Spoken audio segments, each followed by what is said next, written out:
기도드리겠습니다. 하나님 아버지 감사합니다. 오늘도 하나님의 말씀을 듣고 배우기 위해서 이 모임에 참가한 하나님의 일꾼들 있습니다. 하나님을 알아가는 과정이 이 세상 살아갈 때 제일 중요한 일이라고 생각을 해서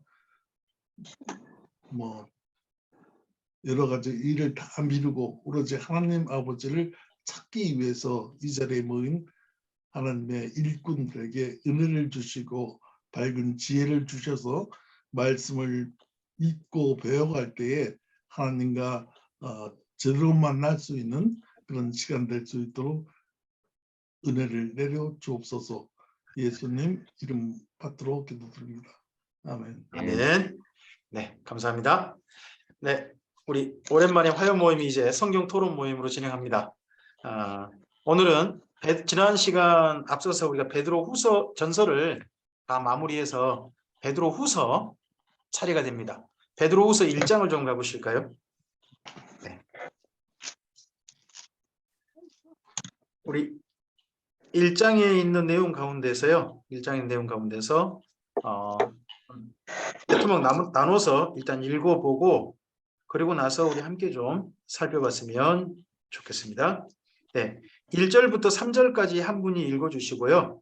네, 그리고 4절부터 7절까지 또 한 분이 읽어주시고, 네, 8절부터 11절까지 한 분 읽어주시고, 그리고 12절부터 네, 15절까지 일단 거기까지만 우리가 해서 네 토막을 좀 나눠서 읽어봤으면 좋겠습니다. 네, 처음은 순서대로 하죠. 신윤선 목사님 1절부터 3절, 그 다음에 4절부터 7절은 이민구 목사님, 그리고 8절부터 11절은 조홍현 집사님, 그리고 12절부터 15절까지는 정동섭 전도사님. 이 순서로 좀 우리 먼저 본문 읽어보고 함께 살펴가보죠. 네, 부탁드립니다. 예수 그리스도의 종이며 사도인 시몬 베드로는 우리 하나님과 구주 예수 그리스도의 의를 힘입어 동일하게 보배로운 믿음을 우리와 함께 받은 자들에게 편지하노니 하나님과 우리 주 예수를 알므로 은혜와 평강이 너희에게 더욱 많을지어다. 그의 신기한 능력으로 생명과 경건에 속한 모든 것을 우리에게 주셨으니 이는 자신의 영광과 덕으로서 우리를 부르신 이를 알므로 말미암음이라. 이로써 그 보배롭고 지극히 큰 약속을 우리에게 주사 이 약속으로 말미암아 너희가 정욕 때문에 세상에서 썩어질 것을 피하여 신성한 성품에 참여하는 자가 되게 하려 하셨느니라. 그러므로 너희가 더욱 힘써 너희 믿음의 덕을, 덕의 지식을, 지식의 절제를, 절제의 인내를, 인내의 경건을, 경건의 형제 우애를, 형제 우애의 사랑을 더하라. 이런 것이 너희에게 있어 흡족한즉 너희로 우리 주 예수 그리스도를 알기에 게으르지 않고 열매 없는 자가 되지 않게 하려니와 이런 것이 없는 자는 맹인이라 멀리 보지 못하고 그의 옛 죄가 깨끗하게 된 것을 잊었느니라. 그러므로 형제들아 더욱 힘써 너희 부르심과 택하심을 굳게 하라. 너희가 이것을 행한즉 언제든지 실족하지 아니하리라. 이같이 하면 우리 주 곧 구주 예수 그리스도의 영원한 나라에 들어감을 넉넉히 너희에게 주시리라. 아멘. 그러므로 너희가 이것을 알고 이미 있는 진리에 서 있으나 내가 항상 너희에게 생각나게 하려 하노라. 내가 이 장막에 있을 동안에 너희를 일깨워 생각나게 함이 옳은 줄로 여기노니 이는 우리 주 예수 그리스도께서 내게 지시하신 것 같이 나도 나의 장막을 벗어날 것이 임박한 줄을 알미라. 내가 힘써 너희로 하여금 내가 떠난 후에라도 어느 때나 이런 것을 생각나게 하려 하노라. 아멘. 아멘. 베드로 후서는 우리가 잘 아시는 것처럼 그 베드로의 전서 이어서 세 가지 유언을 다시 요약한 거잖아요. 첫 번째는 1장에서는 가장 중요한 단어가 신성한 성품에 참여하는 자, 이번 번역에 의한다면 개역 개정판. 이전 개역 한글에는 이게 번역이 어떻게 돼 있나요? 신성한 성품 대신에 신의 성품이라고 돼 있죠. 명 목사님, 예. 개역 한글에는 거기 4절에 신의 성품에 참여하는 자 이렇게 돼 있죠? 신의 성품에 참여하는 자가 되게 하여 하셨으니. 네네네. 근데 그 번역을 이번 개역 개정판에는 신성한 성품에 참여한 자 이렇게 번역을 했어요. 번역을 살짝 좀 저는 신의 성품이 더 낫다고 생각하는데 일단 좀 그 부분 놔두고요. 네. 그리고 2장에서는 2단 경계죠. 2단 경계지만 사실은 2단이 멀리 있는 2단이 아니라 교회 속에 있는 거짓 선생. 밖에 있는 2단을 두고 한 말이 아니에요. 교회 안에 지금 함께 있는 거짓 선생을 주의해라 하는 부분이 2장이죠. 여기 2장은 우리가 뭐 흔히 아는 것처럼 그 유다서하고 함께 읽어보시면 가장 유사한 단어가 많이 보이는 거죠. 그리고 다시 한번 3장에서는 예수님의 다시 주실 영원한 나라, 그 나라에 대한 예수님의 재림과 관련된 그 나라에 대한 소망, 열망을 다시 한번 3장에서 이야기하죠. 이 3장 이야기는 사실은 베드로 전서의 요약판, 베드로 전서에서 미처 못한 이야기, 거기를 뒷부분에 한 것으로 그렇게 또 정리해 볼 수 있을 것 같습니다. 우리 이제 기본적인 내용을 아니까요. 기본적인 내용을 아니까 본문 실제 들어가서 본문에서 중요한 단어들, 이런 단어를 통해서 우리가 좀 살펴볼 부분들을 좀 보죠. 1절로 가봅시다. 여기 예수 그리스도의 종이며 사도다. 혹시 영어, 원어 검색 프로그램 있으시면요. 켜시고, 네, 그러시면서 함께 보시면 좋습니다. 여기 종과 사도라고 할 때 종이라는 단어는 살펴보시면 둘로스로 되어 있을 겁니다. 이 종이라는 단어가 둘로스예요. 둘로스는 그 당시 로마에 있는 수많은 종들이 있습니다. 종이 여러 종류가 있어요. 종도 한 종류가 아닙니다. 여러 종류의 종, 계급이 약간 달라요. 그 중에서 가장 낮은 종, 이제 써먹고는 죽는 걸로 끝나는 종, 그런 종이 둘로스죠. 이 둘로스는 그 어디에서 일하는 종인지 아시죠? 둘로스라는 종이 어디서 일하죠? 배에서 노젓는 그 배너 보신 게 없습니까? 배너에 보면 배너가 그 배 밑에서 노젓다가 그 함장을 나중에 좀 구해주잖아요. 그래서 함장이가 아들이 되잖아요. 그때 그 배너가 노젓는 상태 된 거, 그 종을 가리켜서 둘로스라 그러죠. 그들은 노젓다가 언젠가 죽는 거예요. 훈련하지 않습니다. 노젓다가 죽음으로 끝나는 거, 그냥 폐기 처분되는 종이 둘로스예요. 가장 낮은 직분을 말하죠. 가장 낮은 상태의 종. 그리고 사도란 말은 어떤 말인가요? 또 다른 사도는요. 지금 베드로 사도가 자기를 가리켜서 나는 종이자 사도라고 한 거 아닙니까? 나는 종이자 사도다. 종이라는 표현을 어떻게 쓴 거예요? 종 중에서 가장 낮은 계급의 종을 일부러 단어를 썼고요. 그럼 사도란 말은 뭐예요? 예수님의 제자. 예수님께 보냄받은 사람 중에 가장 예수님의 어떻게 보면 최고 권위 있는 분들, 그런 분들 12사도를 말한 거잖아요. 근데 그러면 여기 맨 먼저 종이며 사도란 말은 사실 우리의 이중적인 상태를 말할 수 있잖아요. 베드로 사도의 이 말이 우리도 그렇게 할 수 있죠. 우리는 이 땅 가운데서 예수님 이후에 우리의 삶은 주님 앞에 어떻게 사용되어도 우리가 할 말이 없는 거죠. 감사한 거죠. 예수님의 일에 의해서 쓰임받고 쓰임받다가 어느 날 그대로 쓰임받고서 마지막 죽임 당하고 죽는다 할지라도 그것이 내게 주어진 일로 기꺼이 받아들이는 상태가 둘로쓰겠죠. 첫 번째. 근데 그러한 상태이지만 정반대로 예수님께서 우리를 보내셨잖아요. 또한 보내신 그 신분은요. 가장 지고한 신분이죠.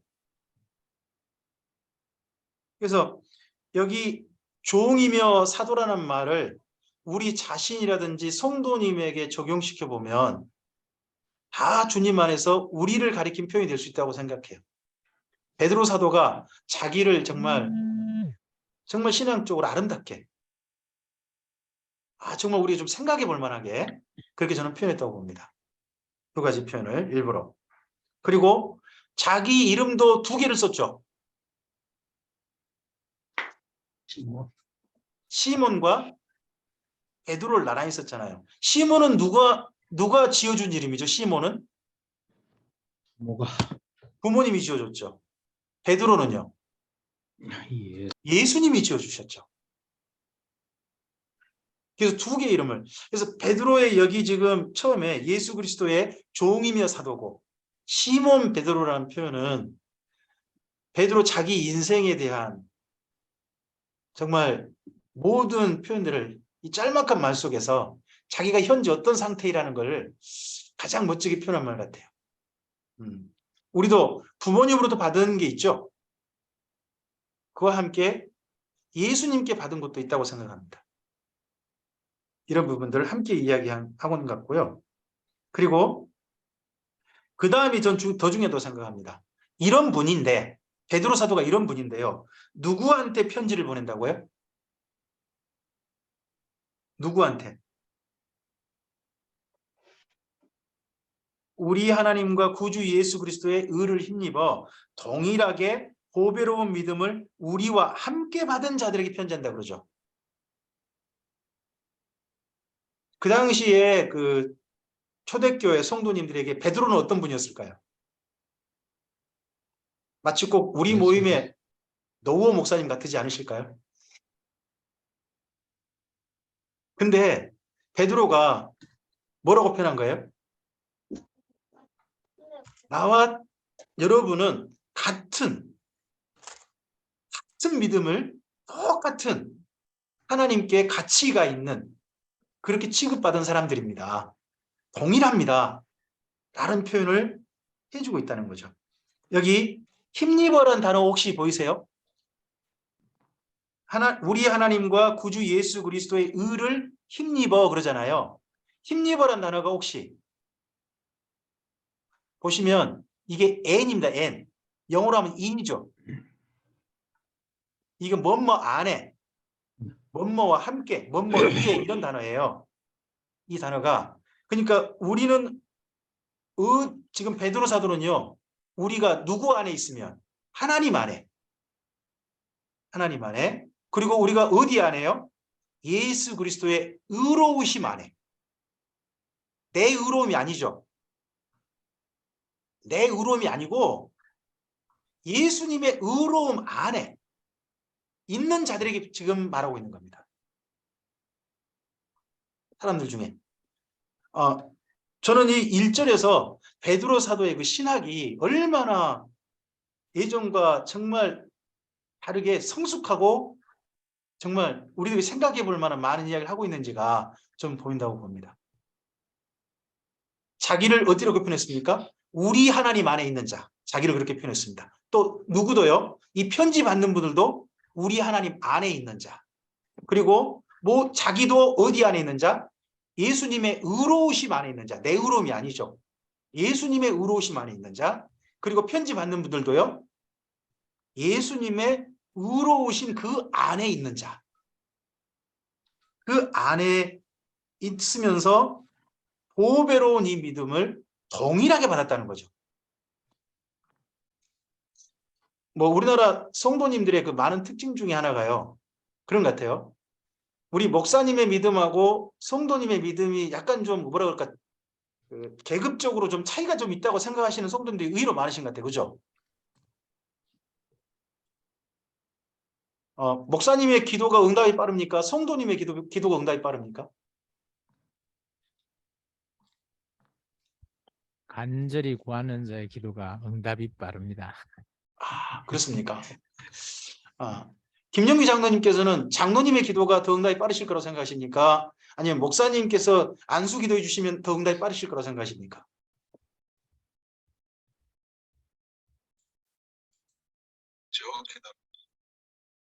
네? 기도는 똑같다고요. 네네네네. 예, 우문의 현답이십니다. 근데 의외로요. 그 목사님께 어떻게 보면 목사님이 안수기도 하시면 훨씬 응답이 빠르다. 하나님이 즉각적으로 응답하신다 하는 생각을 훨씬 더 성도들이 많이 하고 있는 것 같습니다. 혹시 주변에 그런 분들 못 보셨습니까? 저는 목사님한테 안수받고 싶어서 머리 내미신 분들 전 참 많이 봤는데. 뭐 강수기 전사님 주변에는 그런 분들 없으십니까? 네, 뭐 예전에는 그런 분들을 많이 본 것 같은데 네. 차츰차츰 그런 또 의식들이 다른 것 같아요. 달라지는 것 점점점. 같아요. 의식이 좀 달라지는군요. 네. 혹시 명 목사님은 어떻습니까? 일종의 자기 암시라고 생각을 해요. 스스로 네. 그렇게 생각한다. 예. 네네네. 그럴 수도 있겠네요. 네네. 근데 여기는 베드로 사도는 지금 동일하게 받았다. 저는 이 생각을 모든 목회자가 해야 한다고 생각합니다. 지금 이건 성도인들이 한 생각이 아니고 베드로 사도가 이렇게 생각하고 있다는 거잖아요. 저는 의외로 목사님들께서 성도님은 양이고 목사는 목자라 양이 아니다라고 하는 분을 저는 많이 만났습니다. 성도와 목사는 다르다. 실제로 이렇게 얘기하시더라고요. 그래서 목자는 사람이지 양이 아니다. 일견 맞는 말 같기도 하고 일리가 있어 보이기도 하고. 하여튼 그런 걸 봤는데 베드로 사도는 이런 마음을 품었다는 거죠. 그래서 저는 1절에서 베드로 사도가 그 당시 성도들을 향한 이 생각, 이게 저 같은 목회자인 굉장한 좀 성도들을 바라보는 눈, 그런 눈에 있어서 저에겐 굉장히 중요한 말씀이 좀 됩니다.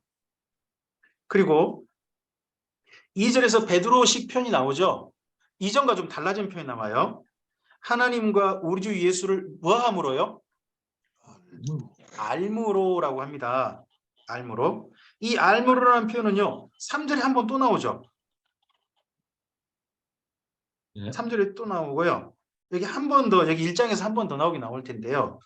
이 알므로라는 표현 혹시 원어 찾아보십니까? 이 알므로라는 단어는요. 뭐 경험적으로 안다는 말이 아닙니다. 그냥 이건 진짜 지식 또는 인식하다 이런 말입니다. 이전에 베드로라면요. 베드로는 순 경험적인 예수님이잖아요. 마가복음에서의 예수님. 거긴 진짜 경험적인 예수님만 이야기하고 있거든요. 경험적 예수님. 그런데 여기 베드로 전서하고 후서를 보면 베드로 사도가 예수님을 알아가는 방법, 하나님을 알아가는 방법은요. 지식으로 알아가야 한다는 것도 분명히 있습니다. 근데 여기 2절이라든지 3절에 나온 알므로라는 표현은 에피그노시스죠. 네. 이게 지식, 인식이라는 단어입니다. 예수님을 배워야 한다는 겁니다. 실제로 성경을 통해서 배워야 한다. 그런 말씀입니다. 이게. 그렇게 알므로써 점점점 예수님을 배워감으로써 그러면 뭐가 더 많아진다고요? 은혜와 평강이 현재 맨 처음보다 더욱 많아져 가야 한다는 거죠. 우리가 성경을 배워가면 배워갈수록 두 가지가 점점점 발견되면 진짜 신앙생활이겠죠. 여기 딱 그 2절에 베드로 축복이 될 것 같습니다. 하나님의 은혜가 내게 주신 은혜가 점점점 발견되어져 가면 그죠? 그런 거 있는 것 같고 또 하나가요. 점점점 이렇게 예수님을 배워가면 배워갈수록 우리 마음과 삶이 평안해져야 되지 않을까요? 뒤흔들리거나 그런 게 아니라 삶은 베드로 사도가 지금 이 말할 때가 여기 지금 2절 말씀할 때가 어떤 사건 속에서 이 말씀을 하고 있죠?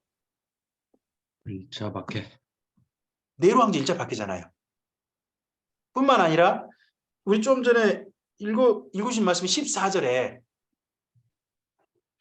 이분이 곧 어떤 일을 당할 게 벌써 예측되고 있어요. 순교. 순교. 그런데 이분이 이 편지를 받는 분들한테 뭐가 많을지어다. 평강이. 평안이 많을지어다. 그럼 이분은 그 죽음을 곧 앞두고서도 실제 점점 예수님을 배워가면서 죽음을 임박했음에도 불구하고 그분은 평안하셨다는 뜻이잖아요.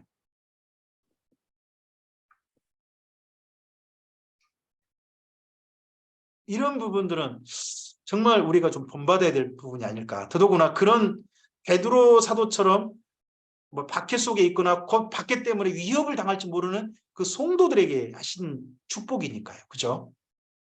2절에. 이런 부분은 좀 생각해 보셔야 되고요. 그리고 이 단어는 똑같은 단어인데 번역을 좀 다르게 했어요. 3절에 신기한이라는 단어 있죠.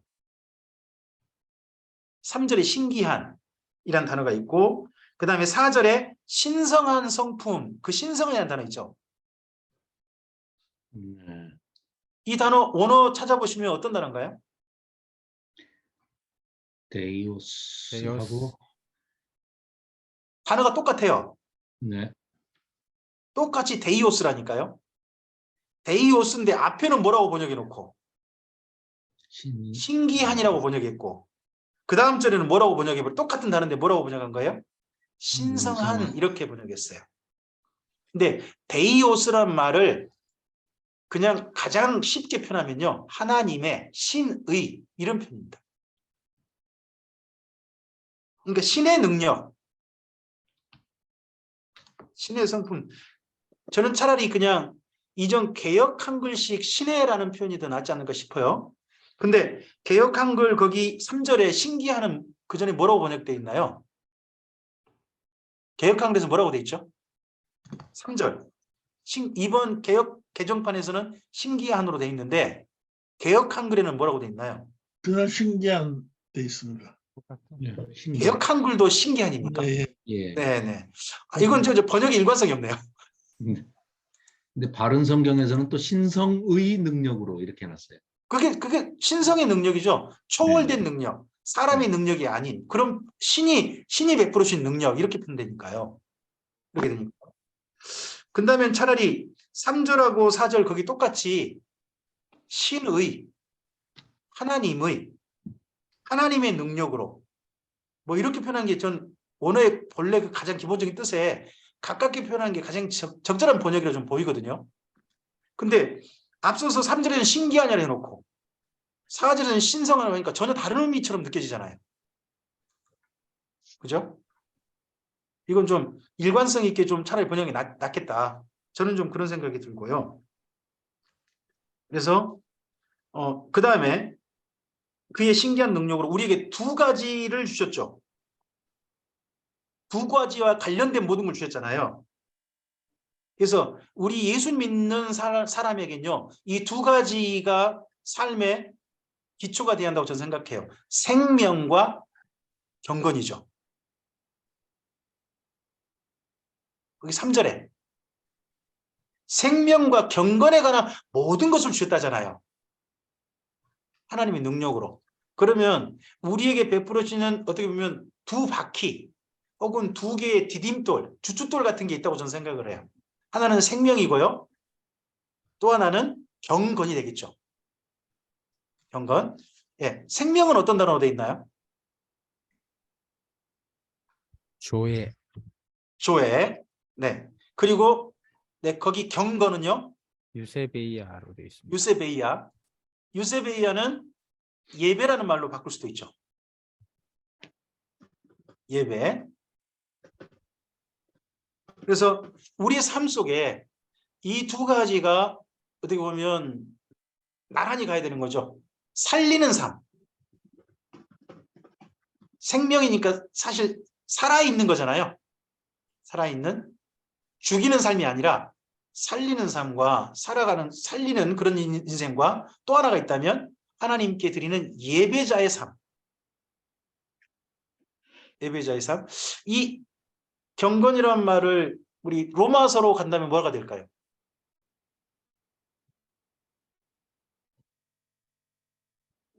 산제사. 산제사의 삶. 12장 1절 2절 있잖아요. 바로 그 표현과도 연결될 수 있겠죠. 물론 앞서서 하나님 앞에 나아가는 제의적 예배도 포함된, 그리고 삶의 예배도 포함된 게 여기 유세베이야 경건이 될 테니까요.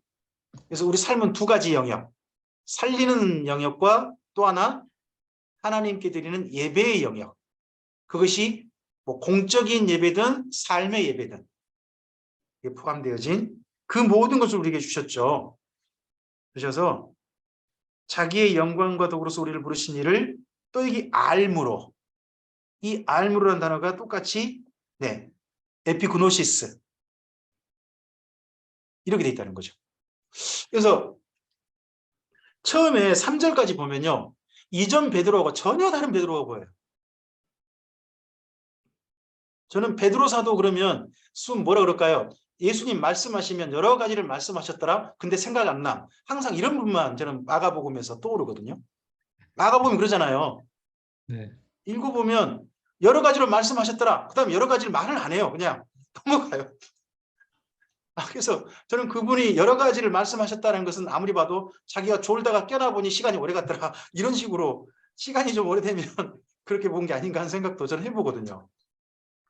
근데 이분은 자기가 예수님께 지금 순교하기 직전 그때 정도에는 정말 예수님을 지식적으로 배우고 싶어 하시는, 알고 싶어 하시는 그런 모습으로 간다는 거죠. 목사님, 그 네. 2, 3절에 지금 알므로 에피그노시스를 아까 성경을 통해서 예수님을 배워야 한다는 의미 그렇게 말씀하셨나요? 네, 저는 그렇게 보고 있습니다. 구약 성경 그러면 관련해서 이분이 했거든요. 구약 성경인 거예요? 구약 성경도 있고, 그리고 또 바울 서신도 이분은 열심히 또 읽어보는 것 같고요. 그걸 성경이라 그러진 않잖아요. 바울 서신을. 물론 그러겠죠. 그래서 예수님을 알기 위한 주변 모든 것들에 대한 배움, 지식적인 배움, 그런 부분들을 저는 열심히 이게 했다. 네. 그게 아닐 것 같은 생각이 들어서 이게 그래요? 네네네. 2절까지는 괜찮은데 3절을 보니까 네. 우리를 부르신 이를 갖다가 알므로 말미암이다. 네. 이게 여기 알이라는 지식적인 게 단어가, 아니고 오히려 네? 그러니까 알면은 아는 것에는 한 두 네. 가지 정도의 차원이 있잖아요. 지식적인 게 있고 경험적인 게 네. 있고. 네. 근데 이제 목사님은 지식적인 거 말씀하시는 거잖아요. 네, 여기 에피그노시스라는 단어가 지식, 예. 인식이라는 단어의 뜻이 있고, 그 단어 보면 그 단어밖에 안 나와요. 의미를. 근데 이제 그게 에피그노시스가 이제 꼭 지식에만 그 객관적인 지식 이런 거에만 해당되는 게 아니고 경험적인 지식에도 될 것 같은데 이게. 경험적인 지식이요. 예. 잠깐만요. 지금 거기 알무라는 단어가요. 제가 바이블렉스 그쪽 부분을 좀 인용해 볼게요. 네. 지식, 인식, knowledge, recognition 이런 단어 영어로 되어 있고요. 명확한 지식, 인식 이런 의미로 쓰이고요. 신약에서도 지적인 이해, 존재에 대한 인식 이런 의미로 쓰인 걸로 나오고요.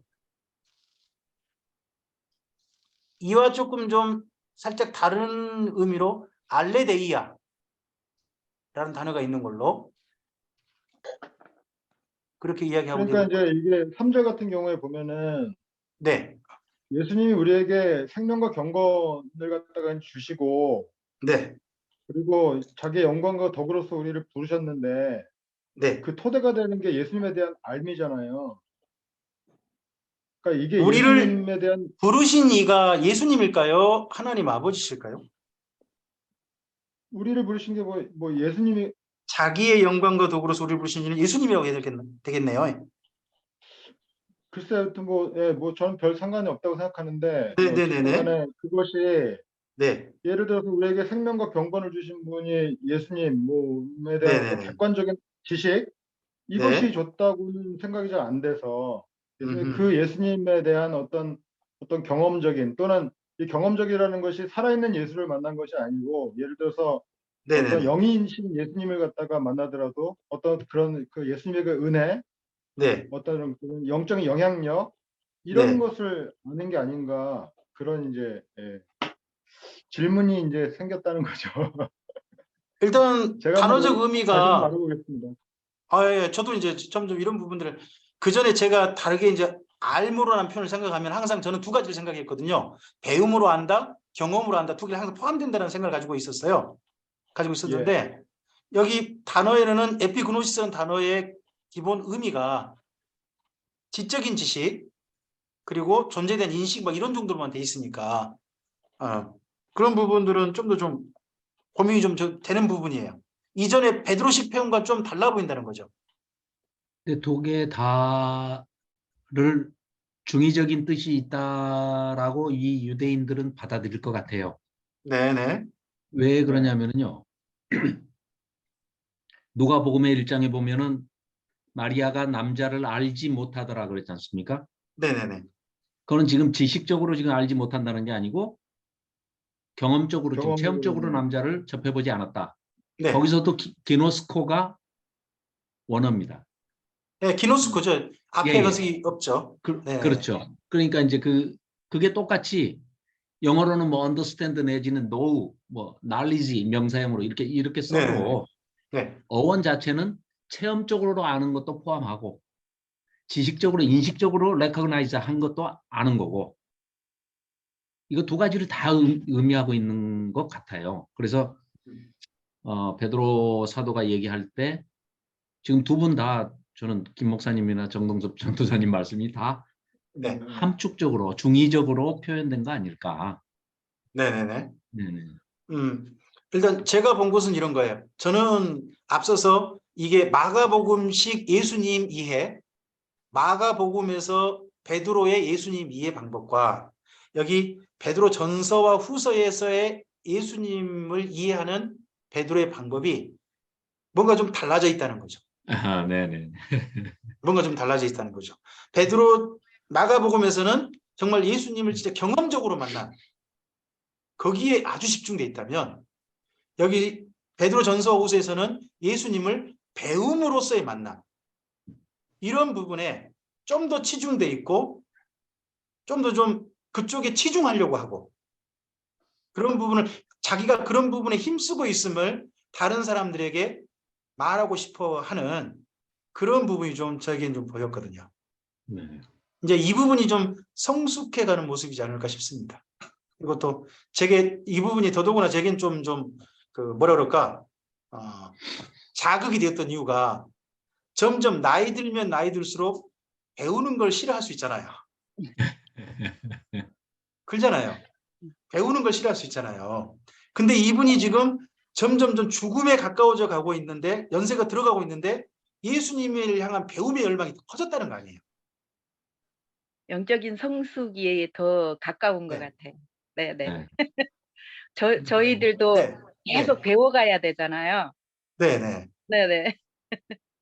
근데 저 어느 정도 목회자는 성경을 보고 보다 보면 나중에는 배우는 게 아니라 그냥 성경을 다시 살펴보고 설교거리만 찾아내는 자칫하면 성경을 또 배우는 게 아니라 성경을 그냥 도구로만 이용하려고 하고 거기에 자꾸 멈추려고 하는 그런 부분이 좀 있다고 저는 생각이 들거든요.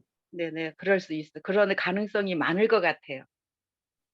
근데 베드로 사도가 보여준 모범은 그분이 주님 만남이 지금 임박했는데도 불구하고 예수님을 향해 배우고자 하는 열망이 더 커져 있고 열심히 하고 있는 모습을 끝까지 보여준다는 거. 이건 쉬지 않고 근데 이제 네, 어떻게 보면은 그 하나님 앞에서 지식이 네, 둘 다 가치가 있는 지식인데 네네네, 그러니까 저에게는 어떻게 느껴지냐면은 뭐 네, 객관적인 예수님에 대한 뭐 사실이나 성경에 나와 있는 이런 것들은 1차적인 지식. 그러니까 네네네, 저에게는 그렇게 느껴지고 예를 들어서 이 예수님에 대해서 이제 우리가 성경을 통해서 알지만은 그것을 우리 삶을 통해서 우리가 예수님을 알아가고 그러는 것은 조금 더 진행된 그런 지식이 아니겠는가 그런 느낌이 있거든요. 예, 그래서 네네. 오히려 베드로후서가 베드로의 유언이라면은 네. 제가 베드로면은 저는 두 번째 것에 더 비중을 두고 얘기할 것 같아요. 음, 너희들 막 책 가지고 열심히 공부하라. 그리고 여기 네네네. 지금 구약 성경 가지고 공부하라는 거는 조금 이렇게 어려운 얘기고 사실은 예예. 그렇기 때문에 오히려 너희들이 그 말씀에 거함으로써 네네. 예수님이 주시는 어떤 그런 능력이나 은혜를 갖다가 경험해서 그런 예수를 너희가 알아가라. 이렇게 저 같으면은 제가 베드로라면은 그렇게 얘기할 것 같은 그런 생각이 이제 드는 거죠. 좀 더 좀 우리 좀 어. 읽어보면서 좀 살펴보죠. 네네. 일단 그 4절 좀 가볼까요? 4절에서 중요한 단어 중에 저는 약속이라는 단어가 있다고 봅니다. 처음에 약속이라는 걸 강조하죠. 이로써, 그러니까 예수님을 알고 하나님을 알고, 그렇죠? 그렇게 함으로써 보배롭고 지극히 큰 약속을 우리에게 주사, 이 약속으로 말미암아 그러거든요. 이 약속이 뭐예요? 어떤 약속이에요? 베드로 사도가 말하는 지극히 크고 보배로운 약속이라는 그 약속이란 게 뭐예요? 저는 베드로 전서와 연결한다면 부활의 약속이라고 생각해요. 네. 이분이 가장 크게 생각하는 약속. 베드로 전서에서 한결같이 계속 강조되고 있는 게 예수님께서 부활하셨는데 우리에게 바로 그 부활의 약속을 주셨다. 우리는 그 부활의 약속을 믿고 지금 부활의 약속이 성취될 그날을 위해서 오늘 삶을 살고 있는 거다 하는 이야기를 베드로 전서에서 하는 거잖아요. 환난의 날에도 이 약속만은 확실하다. 환난이 이 약속을 어찌할 수 없다. 뭐 이런 이야기가 베드로 전서였었는데, 그래서 여기 베드로 후서가 베드로 전서의 연결이니까 저는 여기 보배롭고 지극히 큰 약속을 베드로 전서와 연결해 본다면 부활의 약속, 예수님의 재림 때 주실 약속, 재심 때 이루실 사건 그잖아요. 소망, 그걸 가리킨다고 보면 적절하지 않을까. 저는 그런 생각을 갖는데 혹시 뭐 다른 이 약속을 혹시 다르게 보면 어떨까라는 이야기 있으시면 좀 함께 좀 듣고 싶은데요. 저는 그쪽으로 좀 생각을 했거든요. 어떠세요?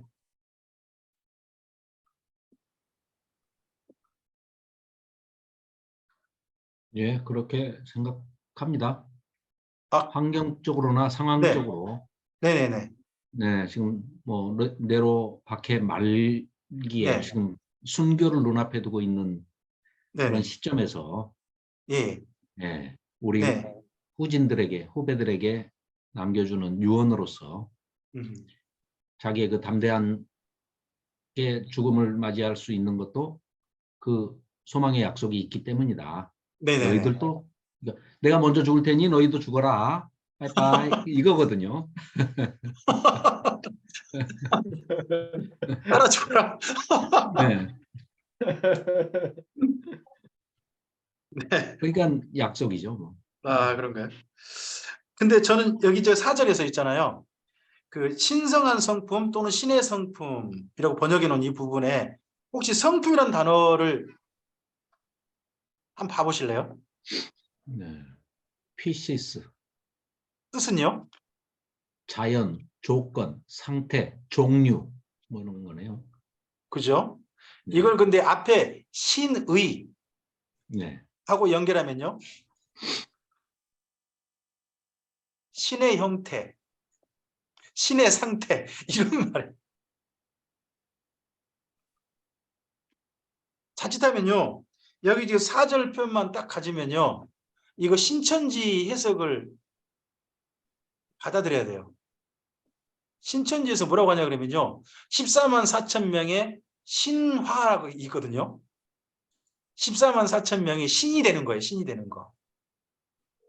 그래서 신으로 이 땅에 태어났다. 한 사람이 먼저 태어났다. 그 사람이 이만이다 하는 게 신탄이라는 책이에요. 신탄, 신의 탄생. 그래서 14만 4천도 그를 따라서 이 땅에 신이 된다 하는 이야기처럼 4절 한 절만 떼면 딱 그렇게 될 수도 있어요. 그렇지 않나요? 여기 전 성품이란 단어여가지고 다른 단어인 줄 알았거든요. 근데 성품이란 단어를 이번에 검색하다 보니까 형태, 뭐 조건, 뭐 이런 단어는 저 몰랐어요. 이걸 일단은 기본적으로 신의 성품이라고 번역한 이유는 그 다음에 5절부터 7절이 있기 때문이거든요. 그죠? 그것에 신의 성품이 참여한다는 건 뭐냐 하는 것을 5절부터 7절로 얘기한 거잖아요. 이것 때문에 번역을 신의 상태란 말은 뭐다? 신성한 성품, 신의 성품에 참여하는 거다. 다르게 하면 하나님의 성품을 닮아가는 것이다. 왜? 여기 믿음으로부터 시작해서 사랑까지 전부 다가 어떤 성품이잖아요. 네. 속에는 성품이니까. 거기 상태란 말은 몸이 영원히 사는 상태가 되는 거 그런 걸 말한 게 아니고 신의 상태란 우리의 속사람이 인격이 누구를 닮아가는 거? 하나님을 닮아가는 거. 그걸 두고 한 이야기죠. 지금 그렇게 이해 맞겠죠? 네. 네. 그래서 5절부터 7절까지를 우리가 이걸 따라가고 이걸 실천한다면요. 우리가 누구처럼 돼가는 거예요? 예수님. 네. 예수님처럼 하나님처럼 돼가는 거죠.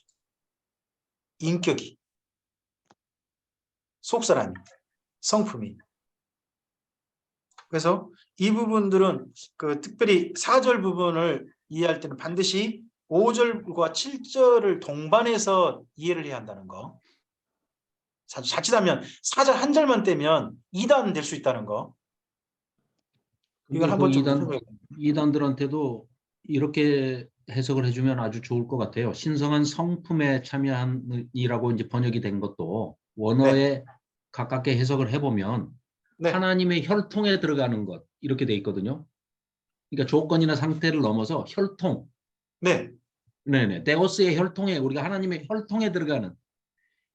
하나님의 가족이 되는 거. 네네네. 아버지가 아니지 참 아들이 아버지를 닮든지 손자가 뭐 할아버지를 닮든지 하는 것처럼 우리도 뭐 신의 혈통에 들어가면 자연히 닮아지지 않겠느냐.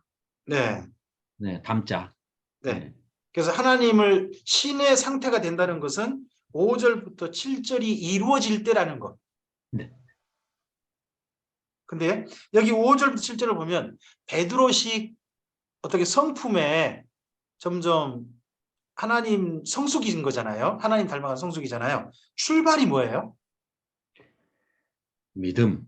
믿음, 믿음은 경험인가요? 배움인가요? 둘 다요. 근데 여기 보면 중간에 지식이 나와요. 네. 처음에 여기 믿음이라는 것은 갖는 거라고 표현해야 가장 좋을 것 같아요. 거기 1절에 보면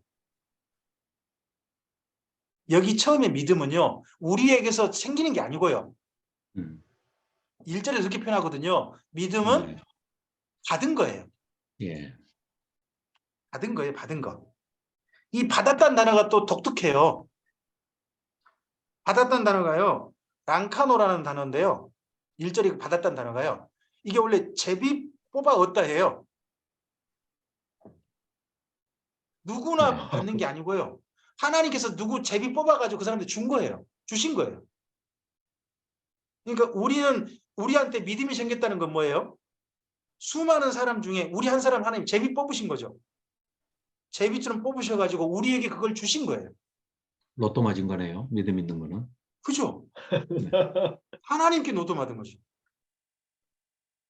저는 여기 받았다는 표현이요. 그냥 뭐 주신 거 받는다 이런 표현인 줄 알았더니 그게 아니고 제비 뽑아 얻다라는 표현이라니까요. 랑카노. 네. 독특한 표현이었어요. 그래서 그 하나님이 주셔야 믿어지는 거지 네네, 그렇죠. 주시지 않으면 안 믿어지는 거예요. 맞아요. 네. 그래서 여기 베드로 사도의 첫째 믿음은 하나님이 주신 믿음이라는 뜻이죠. 네. 하나님께 제비 뽑혀가지고 우리가요. 우리가 제비 뽑혀서 하나님께 주신 걸 받은 걸로 된 그 믿음. 그 믿음이 출발이 되죠. 하나님을 닮아가는 삶의 출발. 거기서 출발합니다. 거기서 출발해서 그 다음 뭘로 나아갑니까? 덕이죠. 네, 덕이란 단어가요. 도덕, 아레테. 아라테라고 돼 있네. 네. 도덕, 미덕. 네. 뭐 탁월함, 뛰어남 뭐 이런 탁월함, 표현도 네. 있다고 하는데 탁월함. 이건 쉽게 말하면 삶이죠, 삶. 다른 사람보다 도덕적으로 뛰어난 삶을 사실은 말한 거니까 이게 참 쉽지 않은 거예요. 사실 이걸 베드로 사도가 이야기했죠. 베드로 사도가 이 도덕적으로 뛰어난 삶을 베드로 전서에서 다양하게 표현했어요. 다양하게 표현했는데 저는 대표적으로 베드로 전서에 제일 기억나는 것 중에 하나가 뭐 어떤 거냐 그러면 너희를 비방하는 자들이 너희가 이 땅에서 착하게 사는 걸 보고 예수님이 오시는 날 그날 그 앞에서 너희가 잘했다고 인정해 주는 것이 진짜 우리 삶이 한다라고 베드로 전서에서 이야기하시잖아요. 그게 여기서 말하는 덕이죠. 덕이죠. 지금 저는 우리나라에 일어난 그 이태원 참사에 대해서 전 출발 자체에서는 진짜 저는 못마땅해요. 헬로윈이잖아요. 귀신놀이잖아요. 귀신축제. 대한민국에 귀신축제가 들어와가지고 물론 귀신축제를 시작한 나라가 기독교 국가니까 제가 할 말도 없고요. 그런 거 받아들여가지고 우리나라에서 귀신축제 하다가 세상에 150 오늘 중에 6명이 죽었어요. 오늘 현재. 앞으로 또 더 죽을지 모르겠지만요. 그 젊은이들이 죽었어요. 죽고서 지금 이 상태에서 우리 기독교는 그럼 어떤 포지션을 취해야 될까요? 그런 이 참사를 보고 어떤 게 여기 말하는 덕이 될까요? 한번 의견들을 좀 듣고 싶어요. 이민구 목사님. 목사님께서는 이 이태원 참사를 보고 기독교는 어떻게 대응해야 옳다고 생각하십니까? 네, 음성 열렸습니다. 그러니까 이태원 그 참사가요. 네, 일어났는데요. 그, 그 기독교에서는 네, 어, 가장 중요하게 모든 교회에서 시행해야 할 것이 네, 성경 교육인데 그 네, 성경 교육이 그 모든 기독교 교회에서 다 그 66권을 가르치는 것이 아직도 아니라고 생각이 듭니다. 네, 그러니까 네, 네, 성경을 다 66권을 다 그 4박 5일 동안 다 가르쳤다면 그 귀신 축제에 가지 않았을 것이고, 그리고 그곳에서 그렇게 이태원에서 참사를 네, 네, 네. 하지 않았을 텐데, 그렇게 그런 문제가 발생했다가 보면 그 아직도 성경 교육이 부재고 아직도 그 성경 교육이 잘 이루어지지 않고 있다. 그렇게 네. 생각이 좀 들거든요. 네네. 네, 그러니까 성경을 잘 교육을 시켰다면 그 귀신 축제에 가려고 하지 않았을 텐데, 그 성경 교육이 아직도 성경 교육 부재이기 때문에 그래서 그런 문제가 발생되지 않았을까 하는 그런 생각을 갖게 되었습니다. 아, 네네네. 네, 의견 말씀해 주셔서 정말 감사합니다. 고맙습니다. 네, 감사합니다. 신윤석 목사님께서는 어떻습니까? 이런 이태원 이런 참사에 대해서 기독교는 어떤 포지션을 지금 현재 취해야 한다고 생각하십니까? 참 좀 쉬운 문제는 아닌 것 같아요. 제가 봐도 네네. 입장 부분이 물론 뭐 그런 참사에 대한 거에 대해 뭐 비판이나 비평 이런 걸 누구나 할 수 있겠지만 기독교 네네. 측면에서는 먼저는 뭐 어쩔 수 없이 우리가 할 수 있는 것 이렇게 찾아본다면 많지는 않을 것 같아요. 물론 뭐 아까 네. 이 목사님 말씀처럼 교회 자체에서 그런 성경적인 부분을 해서 이런 뭐 축제나 이런 것들이 없어지지도 않을 것 같지만 그래도 뭐 줄일 수 네네. 있다면 좋겠고, 그리고 실제 이런 참사의 큰 문제는 물론 뭐 기독교 이런 것을 떠나서 안전이나 이런 뭐 불감증 이런 거고, 또 솔직히 어떻게 보면 코로나 이 문제가 계속 네. 잠재되어 있던 이런 억압감 이런 게서 이제 해방됐다 싶어서 다 모이는 이런 그런 거다 보니까 어떻게 말할 수 있는 뭐 기독교 입장이라고 이렇게 발표할 수 있는 그런 부분은 크게 없다고 저는 보거든요. 물론 아, 뭐 네. 물론 우리 입장에서 뭐 교회에서 이렇게 성명을 낸다고 한다면 그래도 이제 그런 부분에 있어 참여나 이런 것들이 좀 성경적으로 돌아가면 그나마 물론 뭐 우리 기독교인만 얘기하는 것처럼 보일 수도 있겠지만 그래도 교회 내에서 조금 더 이제 성경적으로 간다라고 하면 그런 축제나 이런 부분을 분별할 수 있고 뭐 그러다 보면 뭐 그런 이게 그 참사라는 거는 뭐 나고자 한다고 되는 건 아니잖아요. 그래서 음, 제 네. 입장에서는 특별하게 어떻게 뭘 물론 기도는 기도하자 뭐 이렇게는 얘기할 수는 있겠지만 어떻게 하자라고 입장을 낸다라는 음, 것은 쉽지 않다. 대신 뭐 음, 교회 내에서 좀 네. 더 교육이나 이런 부분들은 좀 더 필요하지 않겠냐. 뭐 그런 부분들도 좀 필요한 것 같습니다. 아, 네네. 예, 감사합니다. 명확하게 뭐 예. 네. 정현 집사님께서는 어떤 것이 교회가 덕스러운 어떤 포지션, 위치, 일을 하는 거라고 생각하십니까? 이런 참사에 대해서. 그래서 아까 저기 이민구 목사님 말씀에 전적으로 동의를 하고요. 네. 성경 교육의 부재, 결국은 그런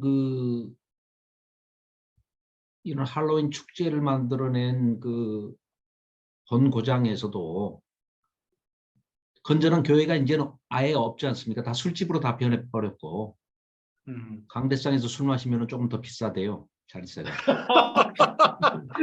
교회가 다 술집으로 다 팔려가지고 교회가 없어요, 영국에는. 이런 강대상 정도가. 쪽에 있는 그 좌석이 좀 더 비싸다고요? 네, 강대상이 거기가 저기 로얄 박스입니다. 그리고 네. 그러니까 퀴어 축제니 뭐니 이런 동성애자들의 축제다, 뭐 귀신놀이다 하는 이런 것들에 대한 것을 네네. 기독교인들만이라도 좀 제대로 교육을 시켰으면, 네네. 성경 교육만 제대로 시켰어도 분별력이 있어서 그런데 참여할 일은 없겠죠.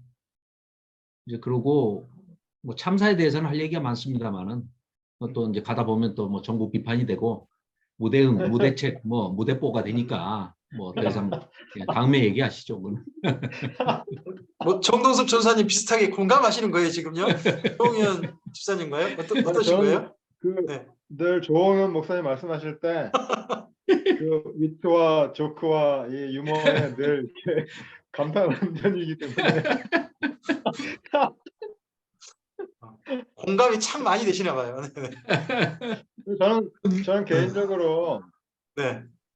만시지탄 네. 예를 들어서 할로윈 축제가 간 그 교회 내의 청년이 있으면은 성경 교육을 갖다가 이제 좀 성경 교육이 좀 부족했다 이렇게 할 수 있는데 뭐 그러지 않잖아요.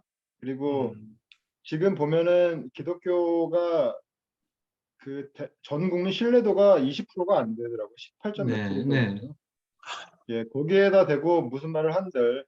그리고 김명주 목사님이 기독교 입장을 갖다가 대변한다면 제가 찬성하겠으나 만약에 그런 찬스가 있으면 또 나서기 좋아하는 사람들, 그 정치 좋아하는 목사님들이 나설 거 아니에요. 그렇기 때문에 오히려 그런 분들은 입을 여는 게 예수님에게 마이너스다. 그런 생각이 듭니다.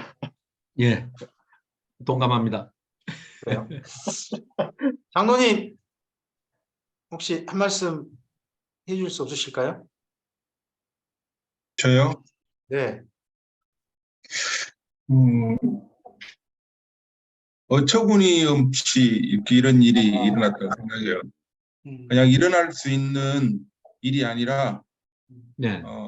어떻게 이런 일이 생겼지라고 하는 이 일인데 그 희생자들 대부분이 10대, 20대잖아요. 네.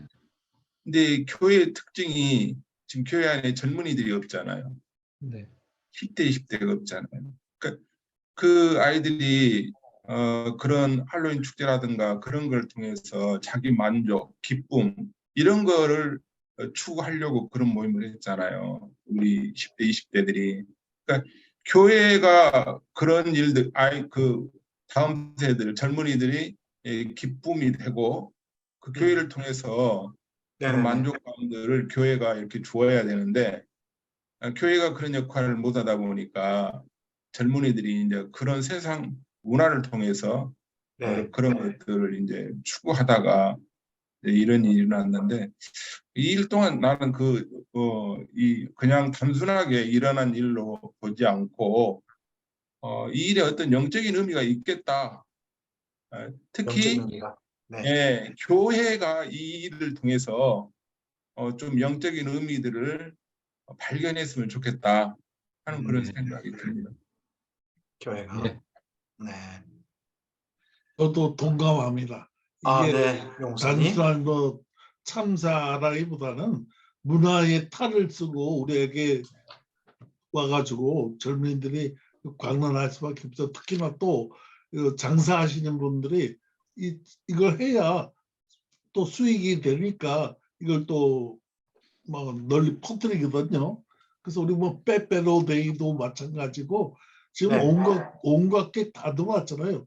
문화의 탈을 쓰고 들어온 게 이걸 막지 못하면은 진짜 문제가 생기고 또 이런 네. 게 문제가 생기다 보면은 악령들이 이제는 진짜 활동 범위를 넓히는 중이라고 생각을 해요.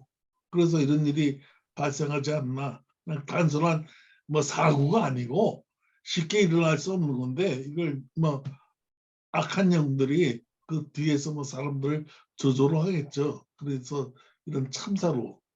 근데 다른 나라에서도 역시 뭐 이런 일들이 많이 똑같은 일은 아니지만 뭐 죽이고 뭐 하는 일들이 뭐 계속 있다고 하네요. 특히나 뭐 귀신 놀이다 보니까 귀신 놀이 해주는데 귀신이 정말 좋아하겠죠. 그러니까요. 영적으로 진짜 어떻게 보면 영의 세계로 본다면은 대한민국이 더 이상 귀신의 그런 흐름에 막을 수 없는 나라가 되어가는 것 같아요. 놀이터죠. 그런데 어떻게 보면 그 교회들이 역할을 교회가 그렇게 하게 된 역할을 교회가 전혀 막지 못했다는 것은 분명한 것 같아요. 교회가 어떤 너무 무기력했다. 네. 대한민국 교회는 뭐 했나 그러면 이번 정부한테 그렇게 될 때까지 뭐 했나라는 요즘 이야기가 나오는데 더더구나 오늘 뉴스 나온 거 보니 좀 더 좀 자세한 뉴스가 몇 개 좀 구이어 나오더라고요. 한 4시간 전부터 경찰서에 계속해서 연락이 갔더만요. 네.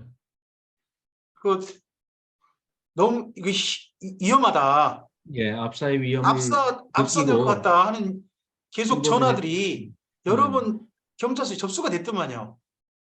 접수가 됐지만 이미 인원이 예. 투입할 수 있는 인원이 통제가 없게 해버렸잖아요. 그냥. 통제가 되기까지는 벌써 늦어버린 거예요. 사전에 그러니까 진짜 애초에 막아야 정부가 되는데, 그렇게 할 생각이 없었다는 거잖아요. 예. 여지껏 잘 지내왔으니까 뭐 그냥 지나가겠지 이래 생각했다가 솔직하게 얘기를 하면 그냥 내비둬도 거저 잘 되는 줄 알았대요. 지금까지 사고 없이 이렇게 되는 게 무방비하게 그냥 내비둬도 지금까지 사고가 없었던 것이 그런 참사가 없었던 것은 내비둬도 잘 된다. 올해 그렇게 대했다는 거예요. 대응을 했다는 거예요. 그게 자유네요. 그렇죠. 그 자유를 부르짖는 그 친구 한 사람을 보호하기 위해서 경찰관이 700명이 매달렸는데 경찰관이 700명이 그쪽으로 갔고 이쪽에 175명 있었대요. 또 흥분하네. 이게 말이 됩니까? 어쨌든지 저는 이번 보면서 기독교적인 포지션이 뭘까, 가장 덕스러운 게 뭘까라는 생각을 해보면, 저는 기본적으로 첫째는 현재 156명 중에 외국인이 26명, 그리고 뭐 10대가 7명이던가요? 20대가 가장 많고 30대도 있고, 한 집은 또 왜 엄마가 딸과 함께 왔다가 둘이 다 결국 그 일을 좀 당했더만요. 그 좁은 공간에서. 그럼 그런 사람들 향해서 먼저는 교회가 저는 울어야 한다고 생각해요. 슬픈 일 당한 이들에게 교회가 가장 먼저 해야 될 일은, 이들이 지금 귀신에 휩쓸려서 어떻게 된 간에 생명을 잃어버린 거잖아요. 그게 전 세계적으로 이런 일이 일어난 나라가 없는 거잖아요. 축제에서 이런 일이 벌어진 데가 이 정도 규모로 큰 사건이 세계에 없다 보니까 이거 토픽이 돼버렸잖아요. 그러면 이 지경이 될 때 당하는 그 부모들의 마음들이나 이런 부분들을 우리가 헤아려서, 교회는 첫 번째는 가장 교회 덕스러운 행동은 함께 슬퍼야 한다고 생각해요. 그렇죠. 위로가 필요하죠. 제일 중요한 게 우선 첫 번째는. 그 다음에 이제 뭐 교육을 한다든가 네. 차차 문제고, 그거는 일단은 같이 슬퍼해야죠. 아니, 내 그런 자식도 부분들을. 우리 될 수가 있었다는 걸 네. 인정을 해야 돼요. 뭐 요새 교회 가는 애들이라고 해서 거기 전혀 없다고는 생각 안 되거든요. 그 모여서 젊은이들 이태원만 뭐 국한된 게 아니고 전국 각지에서 그게 다 일어났다 하더라고요. 그러니까 뭐 교회 가는 사람 안 가는 애들 할 거 없이 전부 다 뭐 문화재 형식으로 모이다 보니까 다 모인 거죠. 안 가면 바보가 되는 거 없고, 젊은 애들 중에서는. 아마 모르죠. 그날 교회 낮에 갔다가 저녁 10시 그때니까 그때 시간이면 뭐 애들 갔을지도 모르죠. 토요일이니까 뭐 다 갔다고 봐야 되죠. 뭐. 네. 어쨌든지 저는 그런 일에 덕이라는 게 뭐냐라는 생각을 좀 해봐요. 교회가 우리 자신의 덕도 필요하겠죠. 자신의 삶에서 도덕적인 삶도 필요하겠지만, 그런 사회적 현상에서 가장 덕스러운 행동이 뭘까, 내가 할 수 있는 행동이 뭘까 하는 것도 저는 고민해 봐야 한다고 생각합니다. 교회가 하는 행동이 사람들에게 저건 진짜 교회가 저렇게 생각해 보려야, 이런 말 들으면 안 된다고 저는 봅니다. 이런 일 할 때, 이런 일 일어날 때 좀 더 좀 함께 울고 함께 슬퍼하고, 그래서 그분 국민적인 아픔이나 이런 부분에 함께 동참하고 난 다음에, 그리고 나서 교회 내에서 교육은 그 다음에 담임 부분을 하더라도, 지금 현재는 우는 자들과 함께 우는, 그게 덕이 아닌가 생각합니다. 저는 한 말씀 드리자면은 슬프기도 하고 안타깝기도 한 게 사실인데요. 지금 현 상태에 있어서 대한민국 교회에서 당연히 이제 안타까운 거 슬픔이 있죠. 근데 현실적으로 얘기를 하자면은 대한민국 교회에 필요한 것은 그런 것보다 어떻게 보면은 그 분노 이런 것이 필요할 수도 있어요. 분노. 예. 어떤 거에 그런 대한 결과, 분노를 말씀하시나요? 그런 결과를 초래하게 된 어떤 시스템이나 이런 것에 대한 분노, 예, 그런 것에 대해서 얘기를 하나도 안 하잖아요, 교회가. 그러니까 사람들이 등을 돌리고. 네, 그렇습니다. 그러니까 제3자는 위로를 해줄 수 있습니다. 그런데 가족들은 영문도 모르는 꽃 같은 그 10대, 20대 애들을 보냈는데 원인을 몰라요. 정부는 다 모른대요. 책임 없다 그러고. 세월호 유가족들이 지금도 못 보내고 있는 거예요. 자녀들을. 당사자들은. 그런데 교회가 침묵하고 있습니다. 근데 세월호 원인을 알고 세월호 문제는 제가 생각하기에는 또 이 주변에서 그런 상황을 만들어 놨기 때문에 더 커지는 거죠.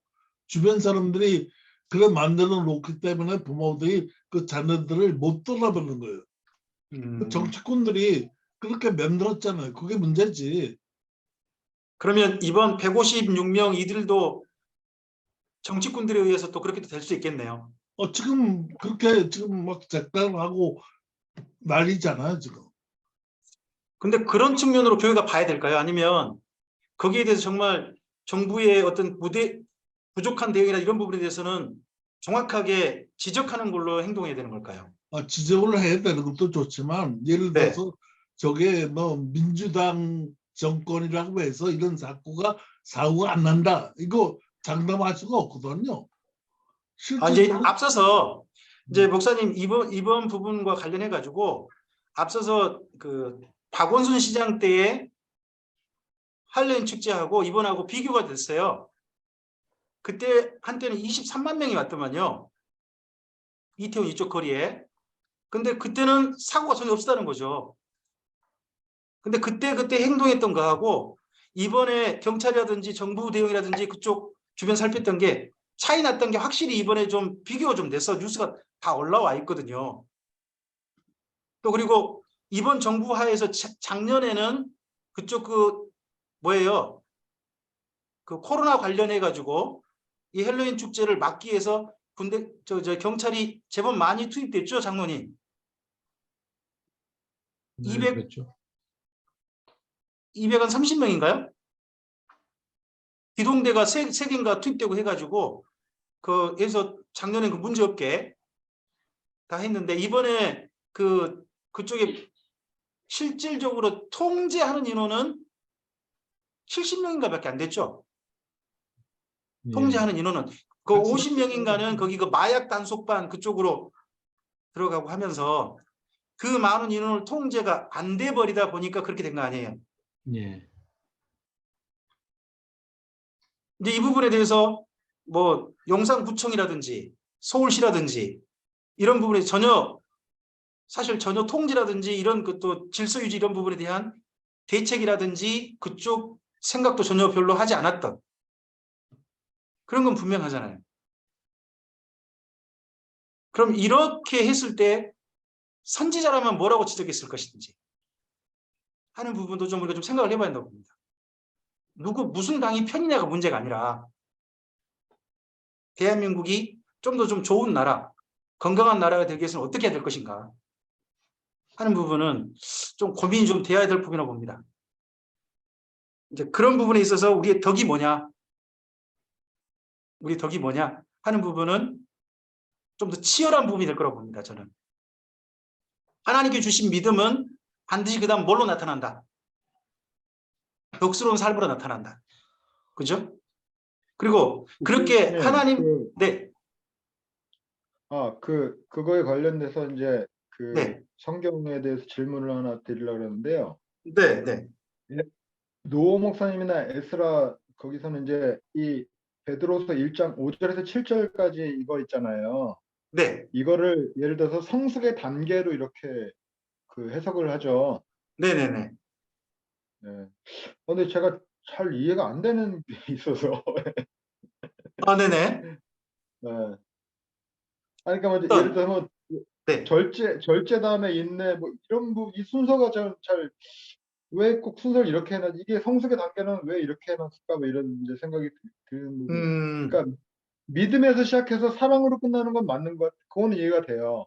네네네. 근데 중간에 것들이 이게 네. 왜 믿음 다음에 뭐 덕이지? 덕 다음에 왜 지식이지? 믿음 다음에 지식이 아니고 왜 덕이지? 네. 뭐 이런 거 있잖아요. 예. 예. 그런 거에 대해서 확실하게 이렇게 뭐 좀 설명되는 것도 있나요? 글쎄요. 네. 그 종이 강의 주시죠. 있죠. 네네. 신앙의 성가의 황금계단. 황금계단이라는 그 노 목사님의 그 특강이 있는데요. 황금계단. 네, 네, 신앙의 성화의 황금계단이라고 그러죠. 황금계단. 네네. 제가 나중에 한번 보겠습니다. 네, 네. 나중에 한번 보십시오. 네네. 저도 이 순서로 차근차근 우리의 삶이 어떻게 보면 우리의 성품이라든지 우리 인격이 확장되어 가야 한다는 거에 저도 동의가 저는 상당히 하거든요. 우리가 새로운 피조물로서 우리 속사람도 새로워져야 되잖아요.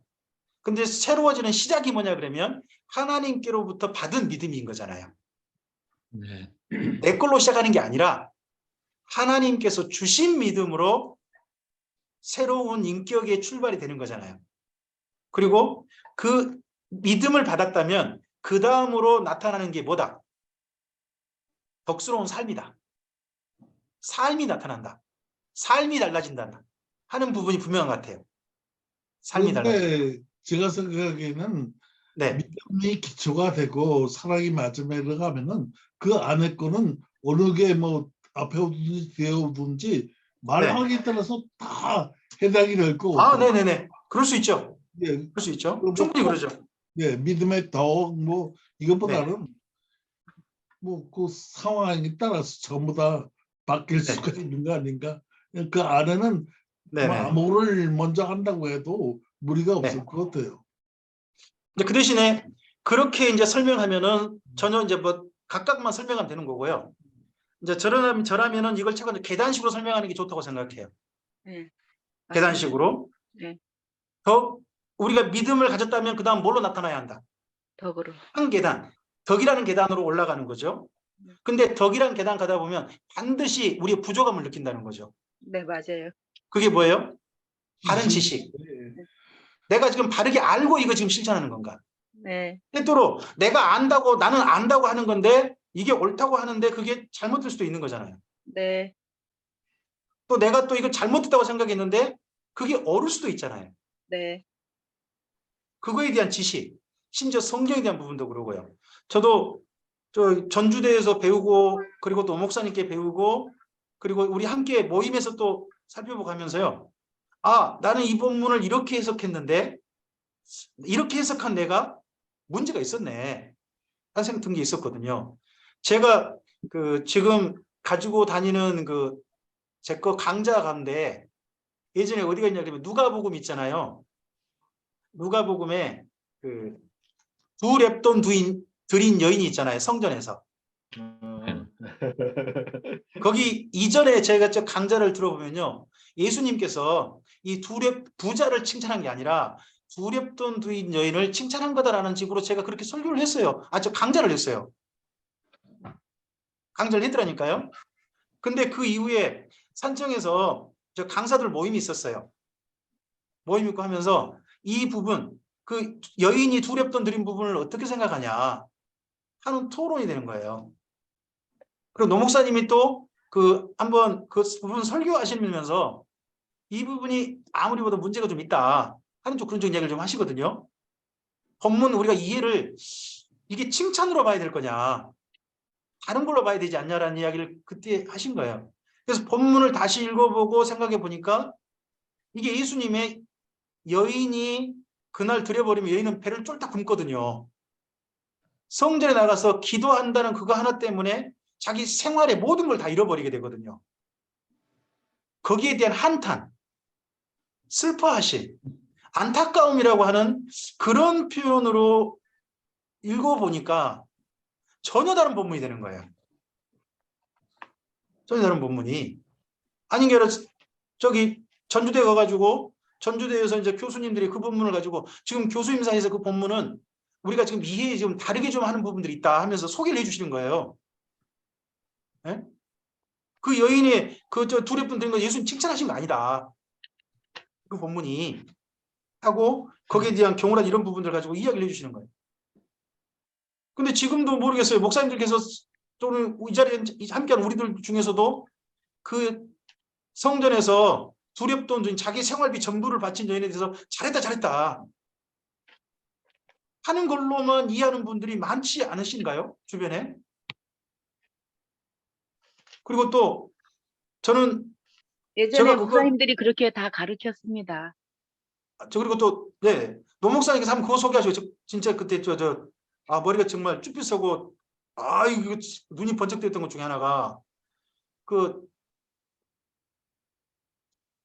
어디죠? 사마리아 수가에서 예수님 만난 여인과 만난 그 시간 그 시간이 6시로 돼 있는데 그 12시. 6시 더하기 6 해가지고 12시냐? 보통 그렇게 생각하잖아요. 낮에. 네. 근데 그거 아닐 수 있다. 그러시면서 그때 그때 저 강좌 때 뭘 적용하시냐 그러면 예수님께서 붙잡히신 시간. 네. 그래가지고 새벽에 끌려가는. 요한복음 19장이죠. 19장 거기에서 그 시간 하고 비교해서 보면 예수님이 재판받는 시간을 봐봐라. 그러면 거기 똑같이 본다면 앞에 거기 6시도 같은 시간으로 봐야 된다. 그럼 이건 이스라엘 시간이 아니다. 로마시. 로마 시간으로 봐야 한다. 저는 그전에 그렇게 생각해 본 적이 없거든요. 여인은 무조건 낮 12시 창피해서 그때 나왔다. 그렇게만 늘 설교를 했었거든요. 근데 그런 부분에 대해서 인식을요. 성경 본문에 대한 인식도 있고 세상에 대한 인식도 있고 역사에 대한 인식도 저는 우리가 전혀 잘못 생각하고 있는 부분이 있을 수 있다고 생각해요. 또는 잘못됐다고 생각했는데 사실 그게 옳을 수도 있는 거고요. 그런 부분에 대한 바른 지식, 특히 하나님에 대한 바른 지식, 이건 신앙에서 굉장히 중요한 부분이라고 생각합니다. 그건 어디서 오느냐? 삶을 살다 보면 무조건 착하게만 살면 안 된다는 게 보인단 말이죠. 올바른 착함. 그래서 저는 계단이 저한테는 좀 더 다가오는 거예요. 계단. 그래서 덕 위에 지식. 근데 그렇게 알다 보면 자칫하면 이 안다는 것 때문에 안다병 때문에 좀 주변에 좀 그럴 수 있거든요.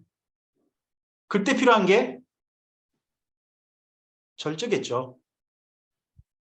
목사님, 잠깐 한 가지만. 아까 우리가 지금 여기 지식 보면 그노시스거든요. 근데 아까 네. 우리가 안다는 건 에피고노시스인데 네. 두 개 차이가 있는 것 같은데 제가 보기에 네네네. 정확하게 차이가 뭘까요? 앞에서의 에피그노시스는 저는 주로 지식적인 부분에 좀 치중된 부분이라 보고요. 치중된 부분이라 보고 여기에서 지식은 그노시스잖아요. 그냥 에피란 말 빠져 있잖아요. 저는 그래서 본래 그노시스라는 게 두 가지 의미가 다 있잖아요. 지식적으로 안다는 것과 경험적으로 안다는 두 가지 다 공동된 표현이잖아요. 공유된 표현이잖아요. 그래서 하나님에 대해서 지식적으로도 알게 되어지고 그리고 또 경험적으로도 알게 되어지고 이게 다 포함되어진 지식이지 않을까 저는 그런 생각을 가졌는데요. 그럼 여기 지식이 에피고노시스를 포함하고 있는 걸로 인식하면 돼요? 그것까지 포함이 돼야 되겠죠? 안 그런가요? 우리가 사실 생활하다 보면 그곳에서 경험된 하나님에 대한 지식도 있는 거잖아요.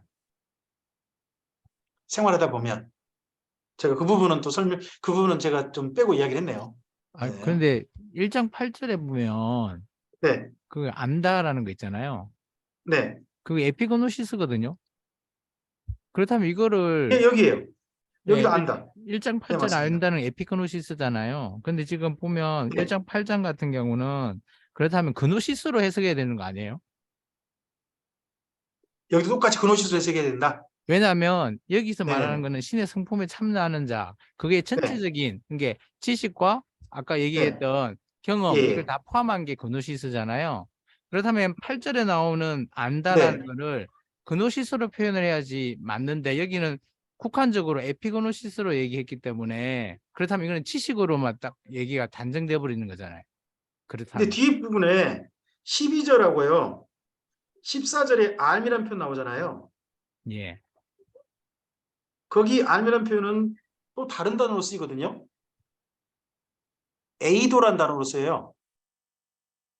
네. 그러죠. 여기 이제 경험하는 걸로 나오네요. 이게 경험으로 아는 거죠.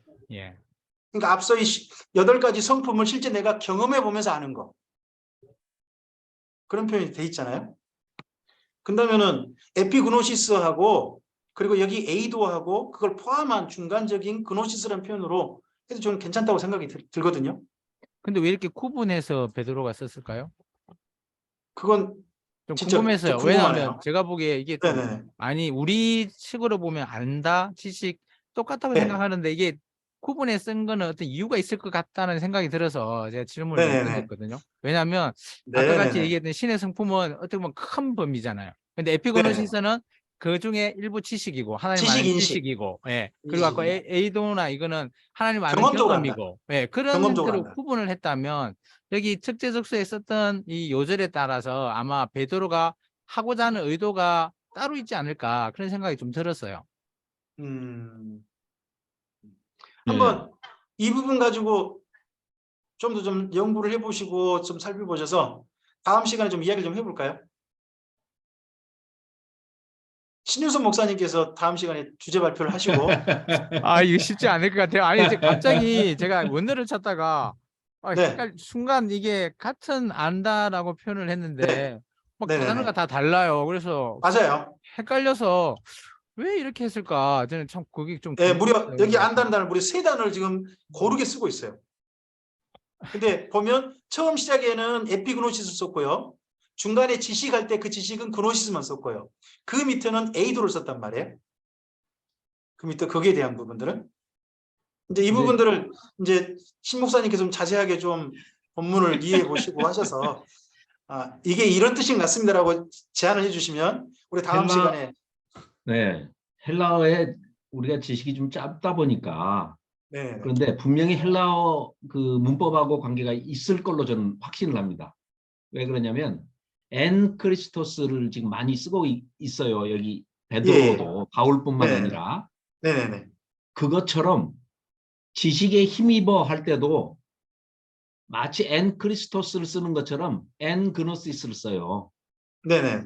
또 엔 에피그노스를 쓰기도 하고 음.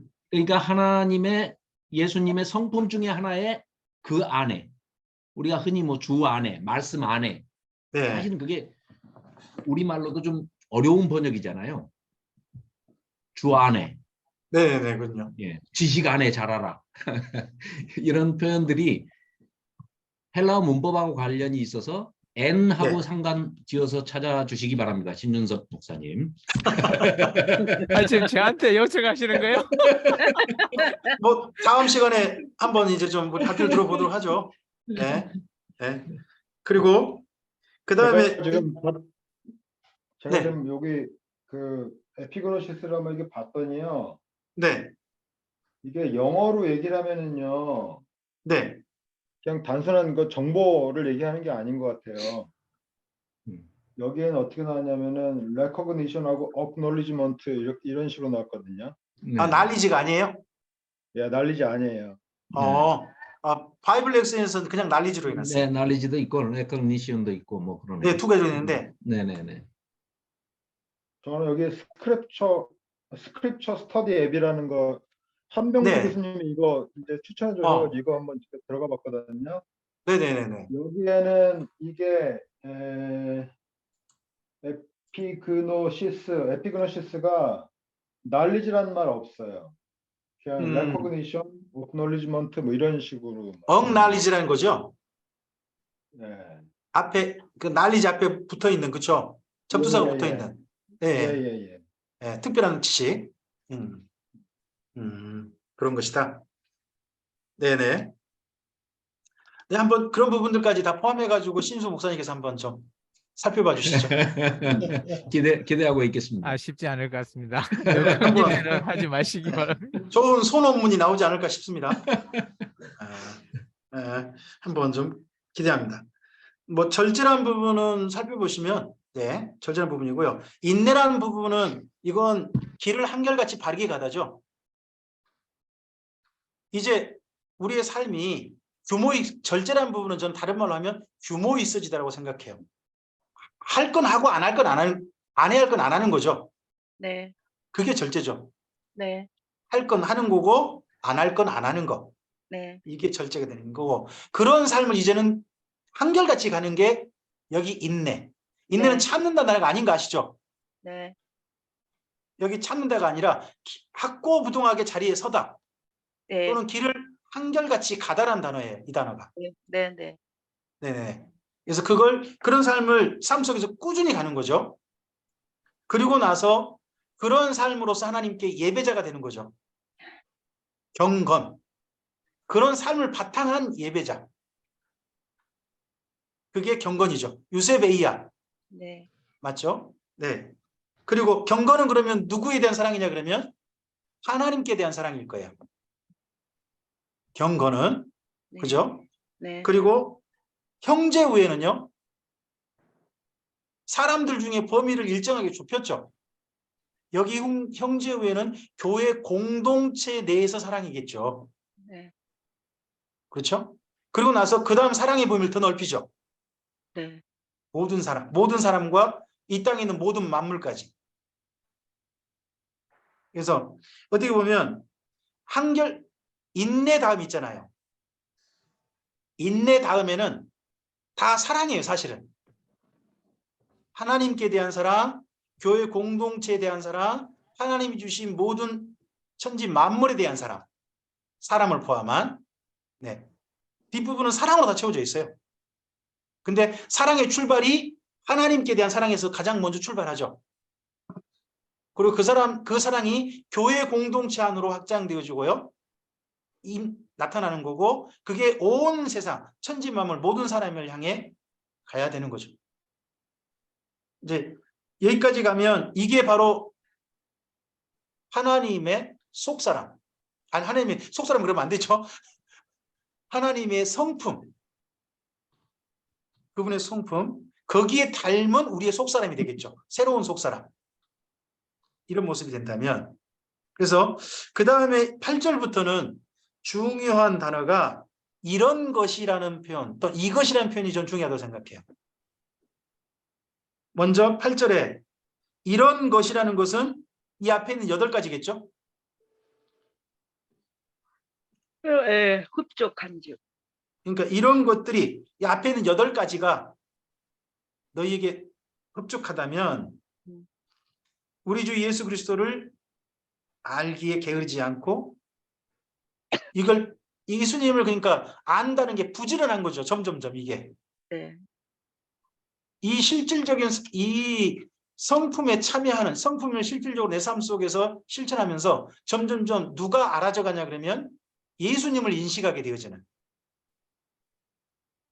진짜 이건 여기서 그럼 안다는 말이 에피그노시스로 돼 있는데 그럼 이 말은 진짜 경험적인 암이라는 말이 될 것 같은데요. 네. 그죠? 여기서는 그죠? 엉날리지가 되겠는데요. 그냥 날리지가 아니라. 그죠? 네. 그리고 두 번째 한 가지 더 있다면 열매 없는 자가 되지 않는다면 거꾸로 말하면 열매 있게 된다는 거겠죠. 열매가 있게 된다. 하나님께 드릴 열매 있는 자가 된다는 거잖아요. 하나님이 첫 열매가 돼간다. 그리고 또 그 다음 9절에 이런 것은 앞에 8가지죠. 이런 것이 없으면요. 비행인이어서 멀리 보지 못하고 합니다. 이 멀리 보지 못하고라는 단어가 미오파소라고 하는데요. 자기 앞만 보다예요.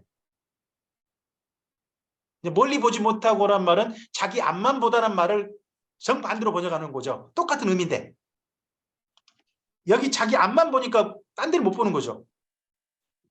이걸 보고 그 한자를 써가지고 뭐라 그러나요? 근시안적 시각이라고 그럽니까? 네. 근시안적 시각이다. 이렇게 표현하지 않습니까?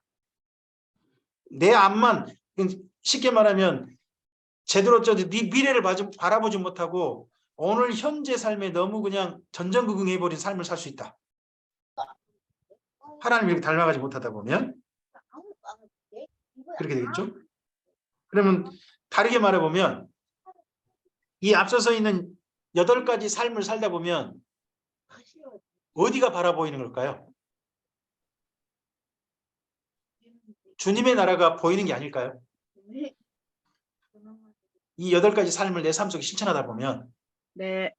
당연히 그 다음 주님의 나라가 보이는가 봐요. 그러니까 그 다음 가다 보면 네.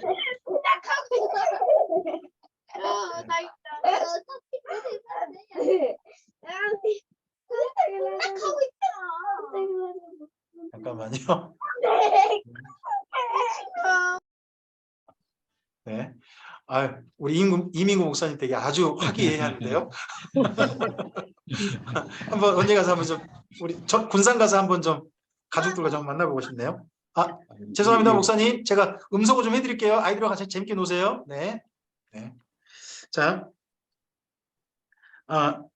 거기에 그다음 이런 맹인들 그리고 9절 보시면 이런 거점자는 맹인이 멀리 보지 못하고 그의 예죄가 깨끗하게 됨을 잊었다 한다면 예죄 그러면 주님으로부터 죄 용서 받은 그러한 어떻게 보면 그 확신 속에 서는 게 아니라 죄의식 속에 다시 빠져든다는 이야기가 되겠죠.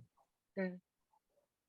이 거룩한 삶이 내게 따르지 않다 보면 자꾸 내 삶 속에 어떻게 보면 죄악된 삶이 자꾸 자리 잡게 될 것이고 그러다 보면 죄의식에 사로잡힌 삶으로 돌아가겠죠. 네.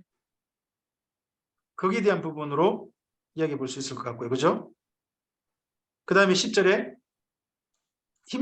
더욱 힘써 너희 부르심과 택하심을 굳게 하라. 너희가 이것을 행한 즉 여기 이것도 똑같이 앞서 5절부터 7절이 되겠죠. 네. 이것을 행한 즉 언제든지 실족하지 않을 것이다. 이게 실족하다는 말은 그 원문을 살펴보면 그냥 비틀거리다, 실수하다라는 표현으로 되어 있습니다.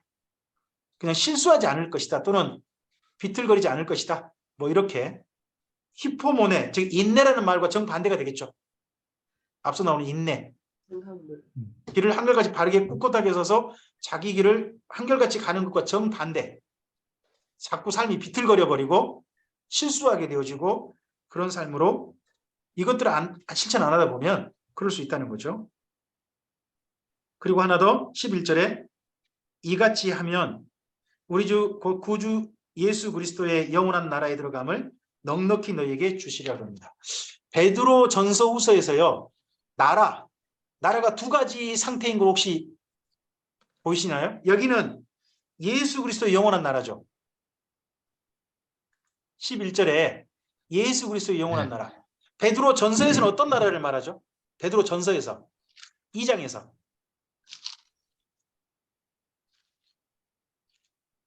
2장에서는 성도 자체가 하나님의 나라죠. 네. 하나님의 나라인 성도를 이야기하는 것이 2장이잖아요. 예. 베드로전서 2장. 근데 여기 지금 베드로후서 1장에 있는 여기 나라는 누구의 나라냐 그러면 예수님의 영원한 나라죠. 그러면 오늘 베드로전서하고 여기까지 연결해 본다면 오늘 하나님의 나라가 되는 방법이 바로 거기 5절부터 7절까지의 삶의 실천이 되겠죠. 네. 베드로전서 후서를 이제 종합해 본다면 네. 오늘 하나님의 나라가 되어 간다면 나라로서 이런 삶을 산다면 이런 사람들은 당연히 넉넉하게 어디에 들어간다? 예수님의 영원한 나라에 들어간다. 이걸 거기 11절을 다른 식으로 표현하면 어떻게 될까요? 이걸 다르게 우리가 뭐 교회에서 흔히 쓰는 표현으로 다르게 표현한다면요. 11절을 영원한 나라에 들어감을 넉넉히 너에게 주시리라. 이 표현을 다르게 한다면요.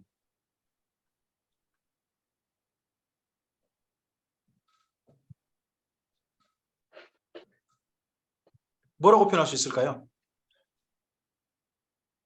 천국에 대한 소망. 구원받는다 뭐. 예, 구원을 확실히 받는다. 넉넉히 받는다고 하니까 뭐 이렇게 표현하면 좀 너무 그럴까요? 구원은 따놓은 당상이다.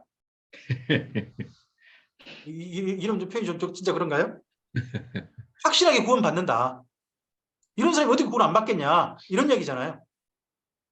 그죠? 그러니까 여기 지금 베드로 사도의 여기 5절부터 7절까지의 삶의 실천이 구원과 연결된다면 여기 5절부터 7절까지의 삶을 구원의 과정 중에 저는 성화하고 연결할 수 있지 않을까 싶은데요. 네. 그죠? 구원의 서정 중에 맨 먼저 중생이 있잖아요. 중생은 믿음과 관련되겠죠. 맨 처음에 출발의 믿음. 네. 그리고 나서 그 다음 하나님의 나라로 들어가는 영화의 전에 성화가 있잖아요. 성화. 네. 그래서 5절부터 7절까지를 성화의 단계라고 할 수도 있지 않을까 싶습니다. 성화된다는 건 바로 이런 거다. 성화의 구원을 받는다는 것은 바로 이런 거다라고 이야기해도 적절하지 않을까. 뭐 틀린 말 아니고 맞는 말이다. 그렇게 저는 생각이 충분히 들거든요. 제가 너무 지나치게 말했을까요? 아닙니다. 네. 네. 그리고 그 다음에 12절 가보시면 그러므로 너희가 이것을 알고 다시 또 이것이 나오죠. 이것이라면 다시 또 지금까지 쭉 나온 것이라면 5절부터 7절이 기록되거든요. 네. 이것을 알면 이미 있는 진리에 서 있다는 거죠. 서 있고 그렇지만 이걸 어떻게 계속 생각나기를 원했다는 거죠. 아멘. 잊어버리면 안 돼. 잊어버리지 말고 기억해야 된다. 생각난다는 말은 기억한다는 말이 되겠죠. 네. 기억한다. 그래서 성도의 삶이란 우리가 어떤 삶을 살아야 할지를 기억하는 것이다 하는 것도 분명한 것 같아요. 8가지를 우리가 내 마음속에서 자리 잡아야 될 황금 계단 또는 뭐 신앙의 8가지 영역 뭐 이렇게 될 것 같기도 하고 성화의 8가지 영역 이렇게 될 것 같기도 하고 그것들을 늘 생각하고 사는 거죠. 생각하고 사는 거고 근데 이 생각하기 위해서 지금 13절 14절까지 지금 우리 왔거든요. 오늘 뭐 여기 15절까지만 하고 마무리해야 될 것 같아요. 지금 벌써 36분이거든요. 다음 시간에 이 다음을 행한날지라도요. 오늘 여기까지 부분만 좀 본다면 지금 베드로 사도가 죽음이 가까웠다는 걸 스스로 인식하는 것 같죠. 이분이 내가 아직 이 장막에 있을 동안에 이 말이 내가 현재 살아있을 때 이런 말이겠죠. 그래서 그 다음 보면 나도 나의 장막을 벗어날 것이 임박한 줄 안다. 여기에서 장막을 벗어난다는 것이 죽는다는 말이죠. 네. 여기서 표현은 그러면 이 땅에서 우리의 몸은 뭐에 불과해요?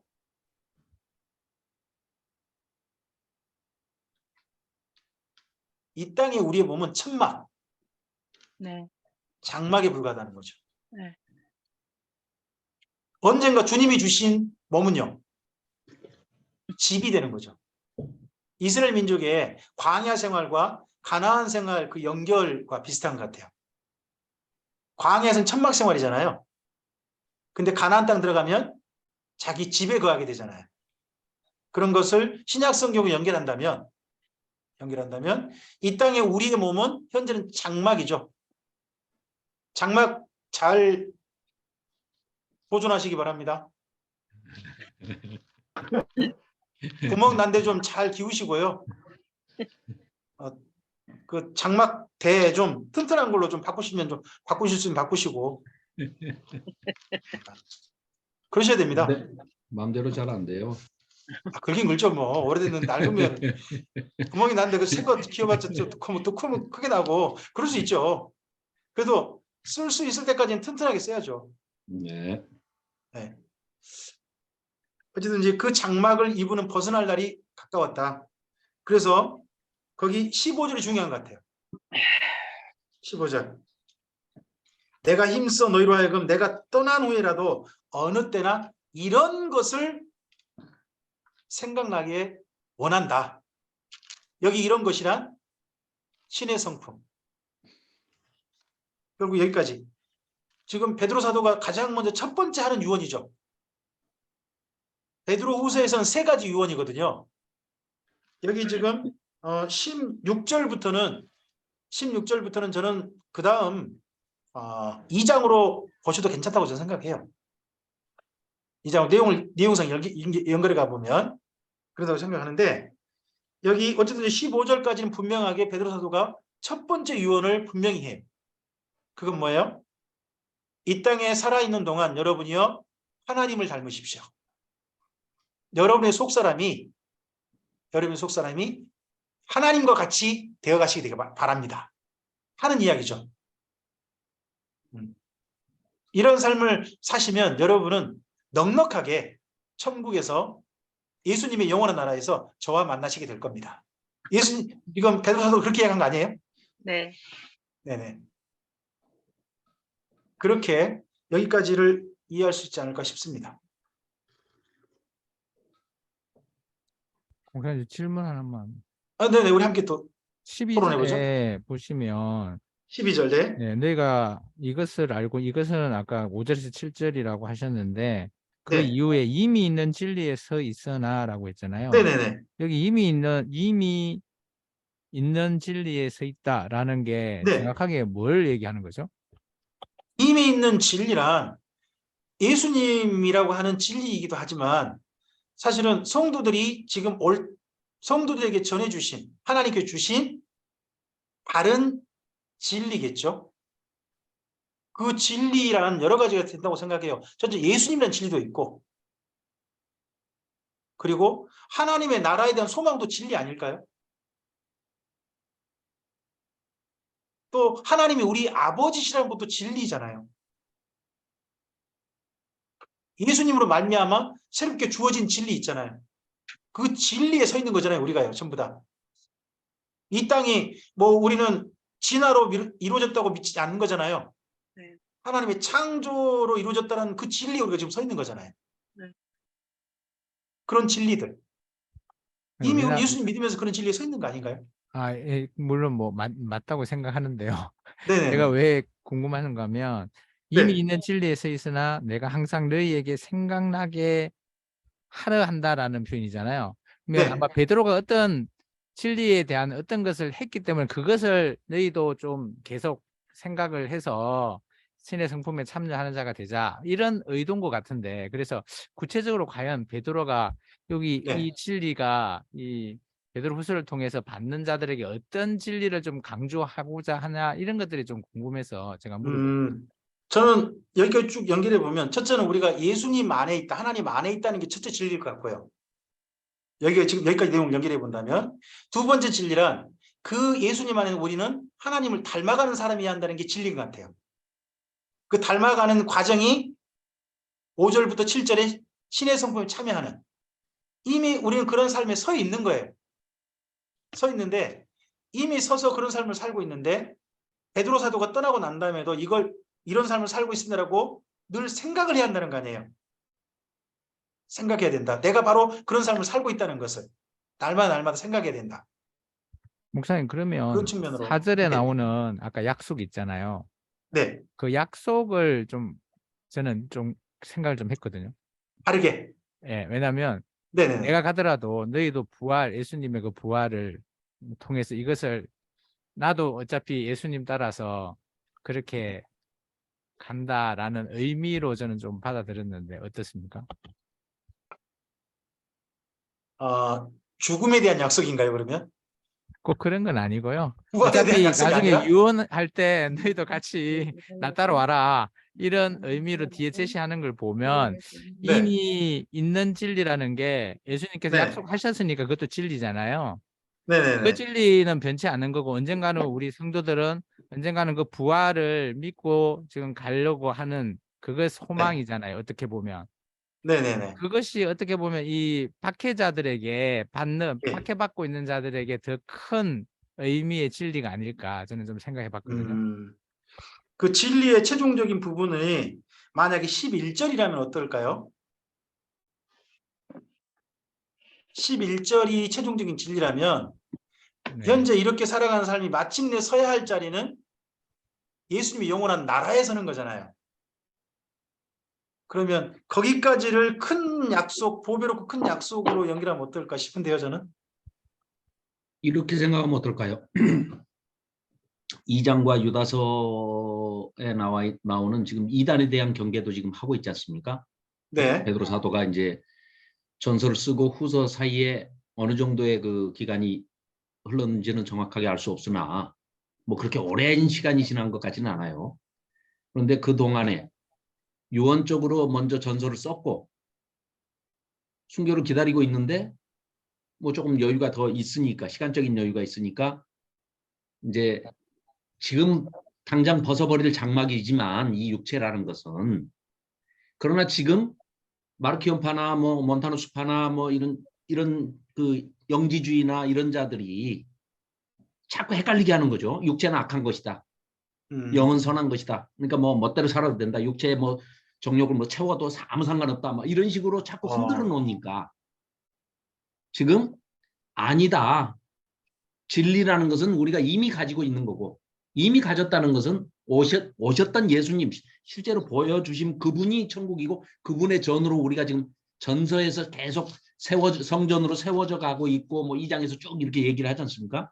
예. 그렇다면은 죽을 때까지라도 끝까지 우리는 이렇게 행해야 된다. 5절부터 7절까지의 이런 말씀을 행하면서 이 땅에서 이 성전은 지어가고 그러니까 이미 받은 구원과 아직 사이에서 구원을 이루어 가야 하는 것도 있기 때문에 장막을 가지고 지금 표현을 하는 것은 다분히 2장의 또 그런 그 이단에 대한 주의, 경고 이런 것들을 이끌어내기 위한 징검다리로 이렇게 건너가지 않느냐. 뭐 그런 생각이 불현듯 듭니다. 뭐 주장할 아, 때는. 네네네. 네. 진리에 대한 부분들은 심수 목사님께서 좀 제안을 하셨는데 이 부분 다음 주에 한번 우리가 이미 이 진리에 서 있다는 부분 있지 않습니까? 이미 있는 진리. 네. 이미 존재하는 진리라는 소리 이야기가 되겠죠. 거기에 현재 이미 모든 성도는 서 있다. 네. 그다음에 이 진리라는 범위, 이미 있는 진리라는 범위가 어디까지냐 하는 부분에 대해서 조홍현 집사님께 다음 주에 한번 좀 이야기 좀 해주시겠습니까? 신윤선 목사님이 예약해 놓으셨습니다. 신유선 목사님은 안다 쪽이고요. 아 그렇습니까? 네. 저기 지금 정동섭 전도사님은 숙제가 많으셔서 좀 맡겨드리고 싶은데 좀 괜찮겠습니까, 정동섭 전도사님? 저 지금 한창 리포트 쓸 때예요, 목사님. 그럴 것 같아서 뭐 그러면 목포에서 이 안건은 좀 가져오시면 어떠실까 싶습니다. 조홍현 집사님이나 아니면 네. 김영규 장로님 두 분 중에 한 분이 네. 다음 주에 한번 여기 이미 이미 있는 있는 진리. 진리 네. 이게 어디까지 범주겠는지 네. 한번 이야기를 해주시면 좀 더 좀 좋은 또 생각거리가 좀 되지 않을까 싶은데요. 알겠습니다. 평소에 저는 많이 떠들었기 때문에 장로님께 양보하겠습니다. 장로님 어떠셔요? 네, 이건 제가 못하겠습니다.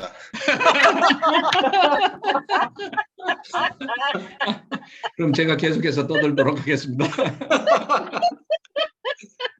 일단 다음 주에 또 이 부분들 한번 좀 풍성한 이야기거리가 있는지 가져오시는지 한번 들어보도록 하겠습니다. 네.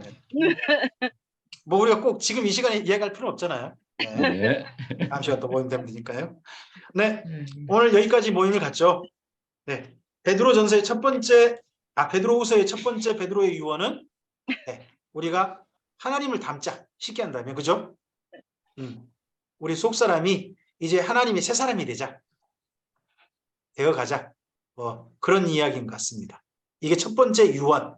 그 두 번째 유언 부분들을 다음 시간에 함께 계속해서 이어서 좀 살펴가 보도록 하죠. 네, 오늘 전체 마무리 기도를 숙제를 피하신 정동섭 전도사님께 부탁을 드릴까 합니다. 네. 자비로우신 주님, 오늘 하루를 하나님 은혜 가운데 또 살게 하시고 또 믿음의 형제, 또 말씀의 동역자들과 함께 베드로후서 성경 공부할 수 있도록 인도하시니 감사합니다. 아멘. 성령께서 도와주셔서 배운 말씀을 또 바르게 기억하고 또 알게 하시고 또 깨달은 말씀이 삶에 드러날 수 있도록 인도하여 주시길 기도합니다. 우리가 진리의 섬으로서 하나님께서 영광 받으시고 기뻐하시기를 기도합니다. 아멘. 또한 우리 모두 하나님의 신성한 성품에 참여하는 자 되도록 도와주시옵소서. 아멘. 공부 인도하시는 목사님에게 복을 주시고 말씀에 대한 깊이와 넓이가 날로 더해지게 하시고 말씀 사역의 귀한 일꾼으로 인도해 주옵소서.